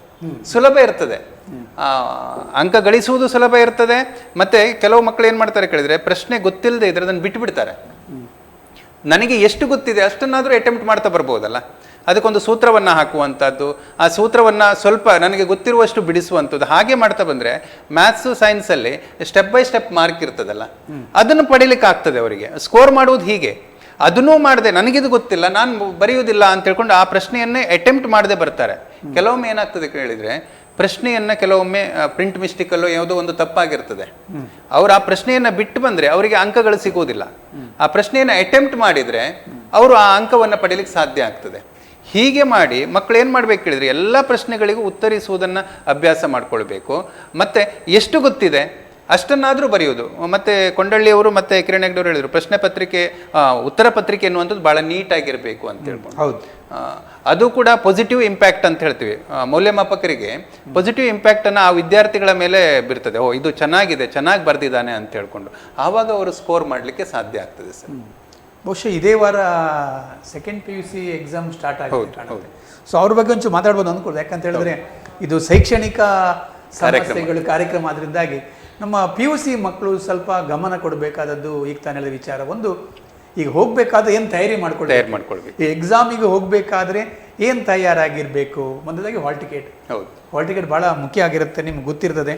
ಮತ್ತು ಬೇಕಾದಂಥ ನಿಮಗೆ ಬೇಕಾದಂಥ ಪೆನ್, ಅದಕ್ಕೆ ಪೂರ್ವಕ ಇನ್ನೇನಾದ್ರೂ ಬೇಕು, ಆ ಪೆನ್ನನ್ನು ಒಂದು ಕನ್ಫರ್ಮ್ ಮಾಡ್ಕೊಂಡ್ಬಿಡಿ. ಅದು ಪೆನ್ನನ್ನು ಆಗಕ್ಕೆ ಉದಾಹರಣೆ ಕೆಲವರು ಮಾಡ್ತಾರೆ, ಪರೀಕ್ಷೆ ದಿವಸ ಪೆನ್ ತಗೊಳ್ಳೋದು. ಹೌದು, ನಾನು ಯಾವತ್ತೂ ಹೇಳ್ತಾ ಇರ್ತೀನಿ, ನೀವು ಯಾವ ಕಂಪನಿಯ ಪೆನ್ನಲ್ಲಿ ಬರೀತೀರೋ ಎಕ್ಸಾಮ್ ಮುಗಿಯುವವರೆಗೂ ಅದೇ ಕಂಪನಿಯ ಪೆನ್ನಲ್ಲಿ ಬರೀರಿ. ಯಾಕೆ ಅಂತ ಹೇಳಿದರೆ, ನೀವು ಪರೀಕ್ಷೆ ದಿವಸ ಇದೇ ವಾರ ನೀವು PUC ಪರೀಕ್ಷೆ ಹೋಗ್ತಾ ಇದ್ದೀರಿ, ಪರೀಕ್ಷೆ ದಿವಸ ಹೊಸ ಪೆನ್ ತಗೊಂಡೋಗಿ ಬರೀಕ್ಕೆ ಶುರು ಮಾಡ್ತೀರಿ, ನಿಮ್ಗೆ ಭಾಳ ಕಷ್ಟ ಆಗುತ್ತೆ, ಕೈಗೆ ಅಡ್ಜಸ್ಟ್ಮೆಂಟ್ ಆಗೋದಿಲ್ಲ. ಆ ದೃಷ್ಟಿಯಿಂದ ಈ ವಾರದ PUC ವಿದ್ಯಾರ್ಥಿಗಳಿಗೆ ಒಂದು ಸಲಹೆ ಏನಂತ ಹೇಳಿದ್ರೆ, ನೀವು ಈಗಾಗಲೇ ಮತ್ತೆ ಡೈಲಿ ಬರಿಬೇಕು. ಇವತ್ತಿಂದ ಸ್ವಲ್ಪ ಬರಿತಾ ಇರಬೇಕು. ಈಗ ನಾಡ್ದು ಎಕ್ಸಾಮ್ ಇರ್ಬೋದು, ಲೇಟ್ ಇದೆ, ಸ್ವಲ್ಪ 3 ದಿವಸ ಇದೆ ಅಂತೇಳಿ ನಾನು ಅವತ್ತೇ ಪೆನ್ ತಗೊಳ್ತೀನಿ, ಅವತ್ತೇ ನಾನು ನನ್ನ ನೋಂದಣಿ ಸಂಖ್ಯೆ ಬರಿತೀನಿ ಅಂತ ಹೊರಟಾಗ ಕೈ ಸ್ವಲ್ಪ ಹೊಂದಾಣಿಕೆ ಆಗೋದಿಲ್ಲ. ಆದ್ರಿಂದಾಗಿ ಎಕ್ಸಾಮ್ ಶುರುವಾಗುವವರೆಗೆ ಇನ್ನು 5 ದಿವಸ 3 ದಿವಸ ಬಿಟ್ಟೆ ಎಕ್ಸಾಮ್ ಇದೆ 28ಕ್ಕೆ. 28ಕ್ಕೆ ಇರಬೇಕು, 28ಕ್ಕೆ ಸ್ಟಾರ್ಟ್ ಆಗುತ್ತೆ. ಸೊ ಹಾಗಾಗಿ ನಿತ್ಯವೂ ಕೂಡ ಬರೆಯುವ ಒಂದು ಅಭ್ಯಾಸವನ್ನು ಬೆಳೆಸ್ಕೊಳ್ಳಿ. ಪೆನ್ನನ್ನು ಬದಲಾವಣೆ ಮಾಡ್ಲಿಕ್ಕೆ ಹೋಗಬೇಡಿ. ಮತ್ತೊಂದು ಪಾಯಿಂಟ್ ನೀವು ಹೇಳ್ತಾ ಇದ್ರಿ, ಅಕ್ಷರ ಚಂದ ಇಲ್ಲದೆ ಇರುವವರಿಗೆ ನೀವು ಪ್ರೇರಣೆ. ಅಕ್ಷರ ಚಂದ ಯಾಕೆಂತ ಹೇಳಿದ್ರೆ, ಇವತ್ತು PUC ಆಗಲಿ ಅಥವಾ SLC ಆಗಲಿ ಡಿಗ್ರಿ ಆಗಲಿ ಎಲ್ಲರಿಗೂ ಕೊಡೋದು ಲೈನ್ ಇರುವಂಥ ಗೆರೆ ಇರುವಂಥ ಒಂದು ಬುಕ್ಲೆಟ್ ಅನ್ನ ಕೊಡ್ತಾರೆ. ಅಲ್ಲಿ ನಿಮ್ಮ ಅಕ್ಷರ ಚೆಂದ ಆಗಿಲ್ಲ ಅಂದ್ರೆ ಗೆರೆ ಮಧ್ಯ ಬರೆದು ನೋಡಿ, ಬಹಳ ಚೆಂದ ಕಾಣ್ತದೆ. ಬಹಳಷ್ಟು ಕಡೆ ನೀವು ಅದನ್ನ ಆ ವಿಷಯವನ್ನು ಹೇಳ್ತಾ ಇದ್ದೀನಿ, ಅದನ್ನ ಪುನರುಕ್ತಿ ಮತ್ತೆ ಹೇಳ್ತಾ ಇದ್ದೀನಿ. ಮತ್ತೊಂದು, ವೇಗವಾಗಿ ಬರೀಬೇಕಾದ್ರೆ ನಿಧಾನವಾಗಿ ಬರಿಬೇಕು ಅಂತ ಹೇಳಿ. ಎಷ್ಟೋ ಮಕ್ಕಳು ಬಹಳ ವೇಗವಾಗಿ ಬರಲಿಕ್ಕೆ ಶುರು ಮಾಡಿಬಿಡ್ತಾರೆ, ಸ್ವಲ್ಪ ಹೊತ್ತಲ್ಲೇ ಕೈ ಹೀಗೆಲ್ಲ ಮಾಡಿ ಶುರು ಮಾಡ್ತಾರೆ. ಅವರಿಗೆ ಕುಂದಾಪುರ ಭಾಷೆಯಲ್ಲಿ ಕೈ ಬತ್ತು ಹೋಗುತ್ತೆ, ಕೈ ಸೋಲುತ್ತೆ ಎಂಬ ಒಂದು ಶಬ್ದ ಬಳಸ್ತಾರೆ. ಸೊ ಹಾಗಾಗಿ ನಿಧಾನವಾಗಿ ಬರೀರಿ. ಅದು ಬರಿತಾ 9 ಗಂಟೆಗೂ 10:30 ಎಕ್ಸಾಮ್ ಸ್ಟಾರ್ಟ್ ಆಗುತ್ತೆ ಅಂತ ಹೇಳಿದ್ರೆ, ಅದು 10-11 ಗಂಟೆ ಬಂದಾಗ ಸ್ಪೀಡು ಸಹಜವಾಗಿ ನಿಮ್ಮ ಕೈಗೆ ಬಂದ್ಬಿಡ್ತದೆ. ನೀವು ಆರಂಭದಲ್ಲೇ ಸ್ಪೀಡಾಗಿ ಬರೆದು ಏನಾಗ್ತದೆ, ಇದು Honda XS ಗಾಡಿಯನ್ನು ಫಸ್ಟಿಗೆ ನೀವು ರೈಸ್ ಮಾಡಿದರೆ ನೀವೆಲ್ಲಿರ್ತೀರಿ ಹೇಳಿ. ಆ ದೃಷ್ಟಿಯಿಂದ ನೀವು 10:00ವರೆಗೆ ನಿಧಾನ ಶುರು ಮಾಡಿ, ಅಥವಾ 10 ಎಷ್ಟು ಎಕ್ಸಾಮ್ ಸ್ಟಾರ್ಟ್ ಆಗುತ್ತೆ ಅಷ್ಟು 10 ಅಲ್ಲಿಂದ ನಿಧಾನ ಇರಲಿ. ಆಮೇಲೆ ಕ್ರಮೇಣ ನಿಮ್ಗೆ ಗೊತ್ತಿಲ್ದಂಗೆ ಕೈ ಸಹಜವಾಗಿ ತನ್ನ ವೇಗವನ್ನು ಸ್ಪೀಡನ್ನು ಪಡ್ಕೊಳ್ತದೆ. ಅದು 11-11:30 ಆಗಿರೋ ಭಾಳ ಸ್ಪೀಡಲ್ಲಿ ಇರ್ತದೆ. ಅದು ನೀವು ಸ್ಪೀಡ್ ಮಾಡಬೇಕಾಗಿಲ್ಲ. ನೀವು ಪ್ರಥಮವಾಗಿ ಸ್ಪೀಡ್ ಮಾಡಿದರೆ, ವೇಗ ಮಾಡಿದರೆ ಕೈ ಸೋಲುತ್ತೆ. ಇನ್ನೊಂದು ನೀವು ಆಗ ಹೇಳಿದಿರಿ, ಭಾಳ ಸೆಕೆ ಇದೆ ಅಂತ ಹೇಳಿದ್ರಿ. ಹಾಗಾಗಿ PUC ಮಕ್ಕಳಿಗಾಗಲಿ ಮುಂದಿನ SLC ಮಕ್ಕಳಿಗಾಗಲಿ ಒಂದು ಖರ್ಚು ಭಾಳ ಮುಖ್ಯ. ಈ ಖರ್ಚು ಬಹಳ ನಿಮಗೆ ಯಾಕೆ ಹೇಳಿದರೆ, ಎಕ್ಸಾಮಿನ ದೊಡ್ಡ ಶತ್ರು ಏನು ಹೇಳಿದ್ರೆ ಶೀತ. ಎಲ್ಲ ಕಡೆಗೆ ಶೀತ ಎಲ್ಲ ಬರ್ತಾ ಇದೆ, ಬೇರೆ ಬೇರೆ ನಾವು ಗಮನಿಸ್ಕೊಳ್ತಾ ಇದ್ದೇವೆ. ನೀವು ನಾಡಿದ್ದು ಎಕ್ಸಾಮಿಗೆ ಹೋಗುವಾಗ PUC ಮಕ್ಕಳು ಒಂದು ಖರ್ಚು ಇಟ್ಕೊಂಡ್ರೆ ಭಾಳ ಅನುಕೂಲ. ಅದು ಇರಲಿ, ಏನೋ ಯಾಕೆ ಇಟ್ಕೊಳ್ಬೇಕನ್ಸು ಇದ್ರೆ ಭಾಳ ಒಳ್ಳೆಯದು. ಯಾಕೆಂದರೆ ಏನೋ ಒಂದು ಸ್ವಲ್ಪ ಅದು ಒರೆಸ್ಕೊಳ್ಳಿಕ್ಕಾಗುತ್ತೆ, ಸ್ವಲ್ಪ ನಿಮಗೆ ಒಂದು ಏನೋ ಸ್ವಲ್ಪ ನಿಮಗೊಂದು ತಯಾರಿ, ಒಂದು ಧೈರ್ಯ ಇದ್ದಾಗೆ. ಕರವಸ್ತ್ರ ನೀವು ಹೇಳಿದ್ದಕ್ಕೆ ಒಂದು ಸೇರಿಸ್ತೇನೆ, ಕೆಲವು ಮಕ್ಕಳು ಬೆವರುದು ಜಾಸ್ತಿ ಇರ್ತದೆ. ಅವರಿಗೆ ಬೆವರಿದಾಗ ಪೆನ್ ಜಾರ್ತದೆ, ಆ ಸ್ಪೀಡಲ್ಲಿ ಹಿಡ್ಕೊಳ್ಳಿಕ್ಕೆ ಆಗುದಿಲ್ಲ, ಗ್ರಿಪ್ ಸಿಗೋದಿಲ್ಲ. ಆನಂತರ ಅವರ ಬೆವರು ಎನ್ನುವಂಥದ್ದು ಪೇಪರ್ ಅನ್ನು ಒದ್ದೆ ಮಾಡ್ತದೆ.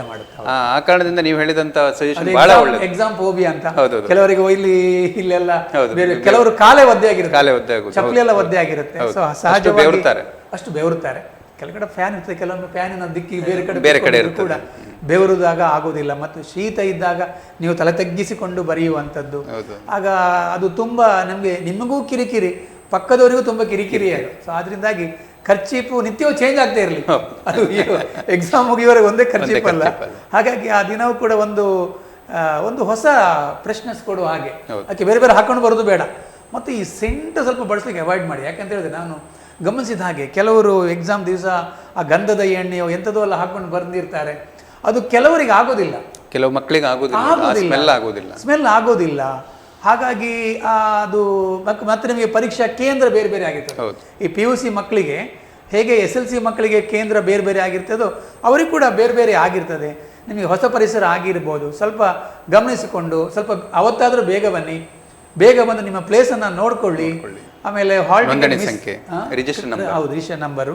ಮತ್ತೊಂದು ಹಾಲ್ ಟಿಕೆಟ್ ತಪ್ಪೋಯ್ತು ಅಂದರೆ ತಲೆಬಿಸಿ ಮಾಡೋದು ಬೇಡ. ಕರೆಕ್ಟ್. ಹೆಚ್ಚಾಗಿ ವಿಶೇಷವಾಗಿ ನಾನು ನಮ್ಮ PUC ಹೆಣ್ಮಕ್ಳು ಗಮನಿಸಿದ್ದು, ತುಂಬ ಟೆನ್ಷನಿಗೆ ಒಳಗಾಗಿ ಆಯಿತು. ಏನಿಲ್ಲ, ನೀವು ಅಲ್ಲಿ ಇರುವ ಅಧಿಕಾರಿಗಳಿಗೆ ಹೋಗಿ ಹೇಳಿ, ಸರ್ ಇವತ್ತು ನಾನು ಹಾಲ್ ಟಿಕೆಟ್ ತಂದಿಲ್ಲ ಅಂತ ಹೇಳಿದ್ರೆ ಸಾಕಾಗ್ತದೆ.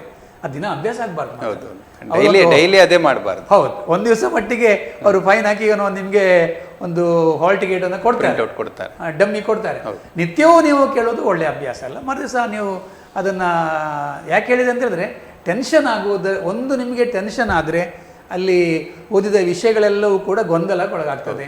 ಮತ್ತು ಬಹುತೇಕ ಪರೀಕ್ಷಾ ಕೇಂದ್ರಗಳಲ್ಲಿ ನಿಮ್ಮ ರೂಮನ್ನು ನಿಮಗೆ ನಂಬರ್ ಕಾಣದೇ ಇದ್ದಾಗ ಕೆಲವರಿಗೆ ಅವರ ಕಣ್ಣಿಗೆ ನಂಬರ್ ಇದ್ದರೂ ಕೂಡ ಕಣ್ಣಿಗೆ ಕಾಣಿಸೋದಿಲ್ಲ, ಆಗ ಅಲ್ಲೇ ಇರ್ತಾರೆ, ಅವರು ನಿಮಗೆ ಮಾರ್ಗದರ್ಶನ ಮಾಡ್ತಾರೆ. ಅವರಿಗೆ ಹೇಳಿ, ಯಾವುದೇ ಧಾವಂತಕ್ಕೆ ಒಳಗಾಗದಿರುವುದೇ ಒಂದು ಪರೀಕ್ಷೆಯ ಮೊದಲ ಲಕ್ಷಣ. ನೀವೆಷ್ಟು ಧಾವಂತಕ್ಕೆ ಒಳಗಾಗ್ತೀರಿ ಅಷ್ಟು ಪರೀಕ್ಷೆ ನಿಮಗೆ ಕಷ್ಟ ಆಗ್ತದೆ, ಅನಿಸ್ತದೆ. ಸೊ ಆದ್ರಿಂದಾಗಿ ಅದನ್ನು ಗಮನಿಸ್ಕೊಳ್ಬೇಕು. ಯಾಕಂದರೆ ಒಂದು ಬೆಂಚಲ್ಲಿ ಒಬ್ಬರಿಲ್ಲ, ಒಂದು ಆ ಕಡೆ ಇರ್ತಾರೆ. ಸೊ ರಿಲ್ಯಾಕ್ಸ್ ತುಂಬ ಇರ್ತದೆ, ಅವಕಾಶವಾಗಿ ನಿಮಗೆ ಇರ್ತದೆ, ಅದನ್ನು ಗಮನಿಸ್ಕೊಳ್ಳಿ. ಒಳಗಡೆ ಹೋದಾಗ ಆರಾಮವಾಗಿ ಇರುವಂಥದ್ದು, ಅದು PUC ಮಕ್ಕಳಾಗಲಿ ಅಥವಾ ಡಿಗ್ರಿ ಮಕ್ಕಳಾಗಲಿ ಅಥವಾ ನಮ್ಮ SLC ಮಕ್ಕಳಾಗಲಿ ಯಾರೇ ಆಗಿರಲಿ, ಪರೀಕ್ಷಾ ಕೊಠಡಿ ಒಳಗೆ ಹೋದ ಕೂಡ ಆರಾಮಾಗಿ ಇರಬೇಕು, ಆರಾಮಾಗಿ ಕೂತ್ಕೊಂಡಿರಬೇಕು. ಮತ್ತು ನಾನು ಓದಿದ್ದೇ ಬರಲಿ, ನಾನು ಓದಿದ ಪ್ರಶ್ನೆಗಳೆಲ್ಲ ಬರಲಿ, ಪುಣ್ಯಾತ್ಮ ಇದನ್ನೇ ಕೇಳಲಿ, ಹಿಂಗೆ ಬರಲಿ ಹಂಗೆ ಬರಲಿ ಅಂತ ನೀವು ಪ್ರಶ್ನೆ ಪತ್ರಿಕೆಯ ಬರುವ ಮೊದಲೇ ನೀವೇ ನಿರೀಕ್ಷೆಗಳು ತುಂಬ ಆದರೆ ಆಮೇಲೆ ಅದು ಪರೀಕ್ಷೆ ಆಗಿರೋದಿಲ್ಲ.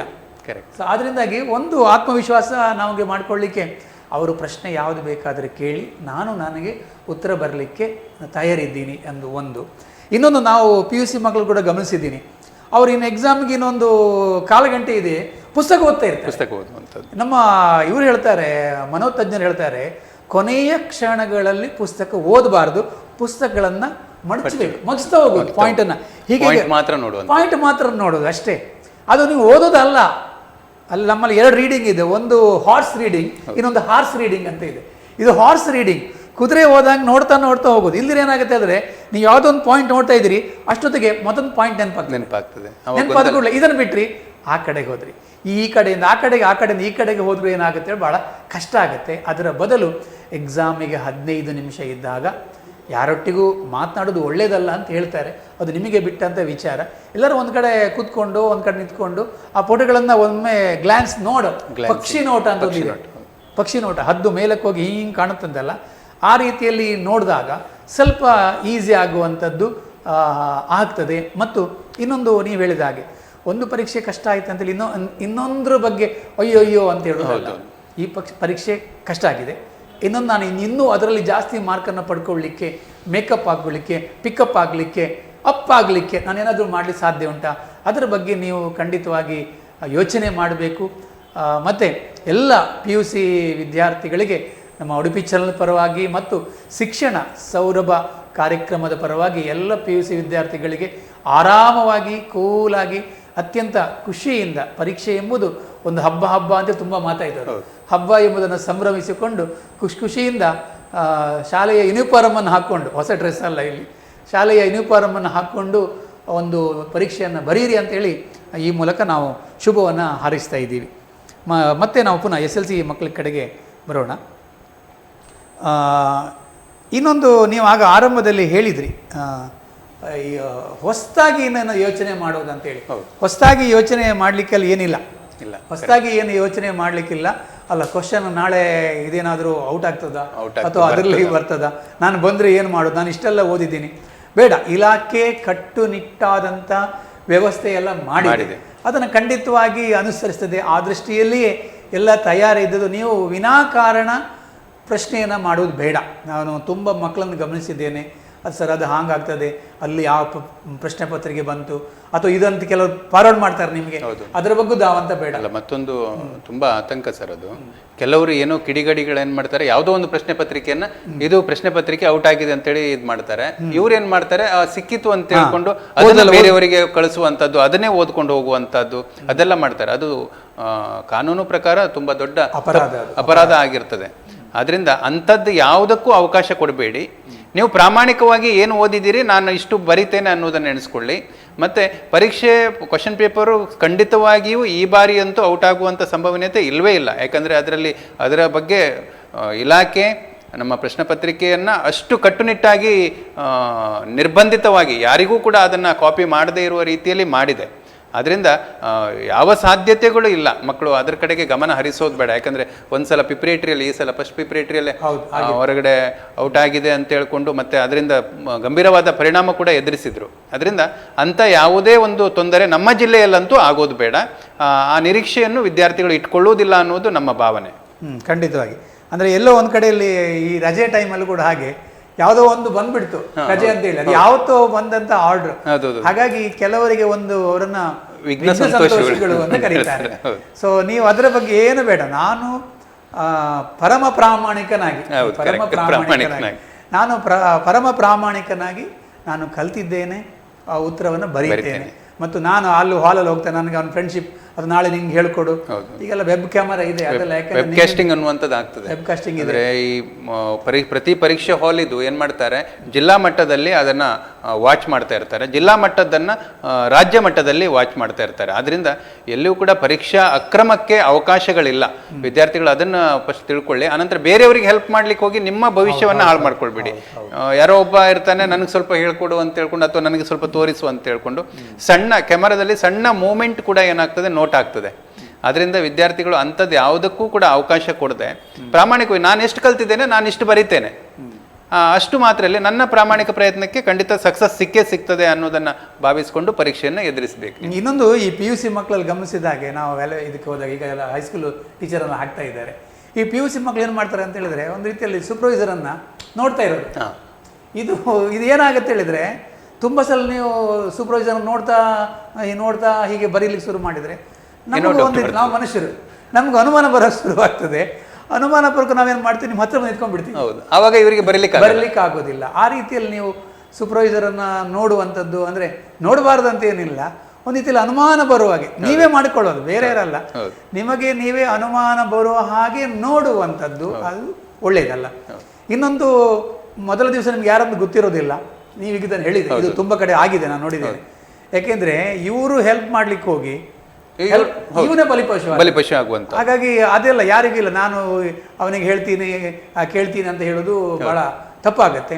ಒಟ್ಟು ಒಂದು ರೀತಿಯಲ್ಲಿ, ಒಂದು ಒಳ್ಳೆಯ ರೀತಿಯಲ್ಲಿ ನಾವು ಪರೀಕ್ಷೆಯನ್ನು ಮಾಡೋಣ. ಹಾಗಾಗಿ ಮತ್ತೆ ಈ ಶಿಕ್ಷಣ ಸೌರಭ ಮತ್ತು ಉಡುಪಿ ಚಾನಲ್ ಪರವಾಗಿ ಇದೇ ವಾರದಲ್ಲಿ ಸೆಕೆಂಡ್ PUCಯಲ್ಲಿ ಆರ್ಟ್ಸ್, ಕಾಮರ್ಸ್, ಸೈನ್ಸ್ ವಿಷಯವನ್ನು ಬರೆಯುವ ಎಲ್ಲ ವಿದ್ಯಾರ್ಥಿಗಳ ಗಡಣಕ್ಕೆ, ಸಮೂಹಕ್ಕೆ ಪರೀಕ್ಷೆ ಭಾಳ ಚೆನ್ನಾಗಿ ಬರೀರಿ. ಪರೀಕ್ಷೆ ನಿಮ್ಮ ಪ್ರಯತ್ನಕ್ಕೆ ತಕ್ಕಂತೆ ಸುಲಭವಾಗಲಿ ಅಂತ ಹೇಳ್ತಾ, ಇವತ್ತು ನಮ್ಮ ಈ ಕಾರ್ಯಕ್ರಮದಲ್ಲಿ ಇಬ್ಬರು ನಮ್ಮ ಪ್ರೌಢಶಾಲಾ ಶಿಕ್ಷಕರ ಸಂಘದ ಅಧ್ಯಕ್ಷರು ಕಿರಣ್ ಹೆಗ್ಡೆಯವರು ಹಾಗೂ ಸಹಶಿಕ್ಷಕ ಅಧ್ಯಕ್ಷರು ಕೊಂಡಳ್ಳಿ ಪ್ರಭಾಕರ್ ಶೆಟ್ಟಿಯವರು ಒಂದು ಒಳ್ಳೆಯ ಮಾಹಿತಿಯನ್ನು ಕೊಟ್ಟದಕ್ಕೆ ನಮ್ಮ ಈ ಕಾರ್ಯಕ್ರಮದ ಪರವಾಗಿ ಅವರಿಗೆ ಧನ್ಯವಾದವನ್ನು ಹೇಳ್ತಾ ಇದ್ದೀವಿ. ಹಾಗೆ ತಾಂತ್ರಿಕ ಸಹಾಯಕರು ಉಪನಿರ್ದೇಶಕರ ಕಚೇರಿ ರಜತಾದ್ರಿ, ತಾವು ಕೂಡ ಸತೀಶ್ ವಡ್ಡರ್ಸೆ ಅವರು ನಮ್ಮ ಕಾರ್ಯಕ್ರಮಕ್ಕೆ ಬಂದು ಪೂರಕವಾದಂಥ ಇನ್ನಷ್ಟು ಮಾಹಿತಿಯನ್ನು ಕೊಟ್ಟಿದ್ದಾರೆ. ಅವರಿಗೂ ಕೂಡ ಧನ್ಯವಾದ ಅರ್ಪಿಸುತ್ತಾ ನಗು ಮತ್ತು ಪ್ರೀತಿಯೊಂದಿಗೆ ಈ ಕಾರ್ಯಕ್ರಮ ಮುಗಿಸ್ತಾ ಇದ್ದೀವಿ. ಬರುವಾರ ಮತ್ತೆ ಭೇಟಿಯಾಗೋಣ. ಅಲ್ಲಿವರೆಗೆ ಕಾಯ್ತಾ ಇರಿ. ನಮಸ್ಕಾರ.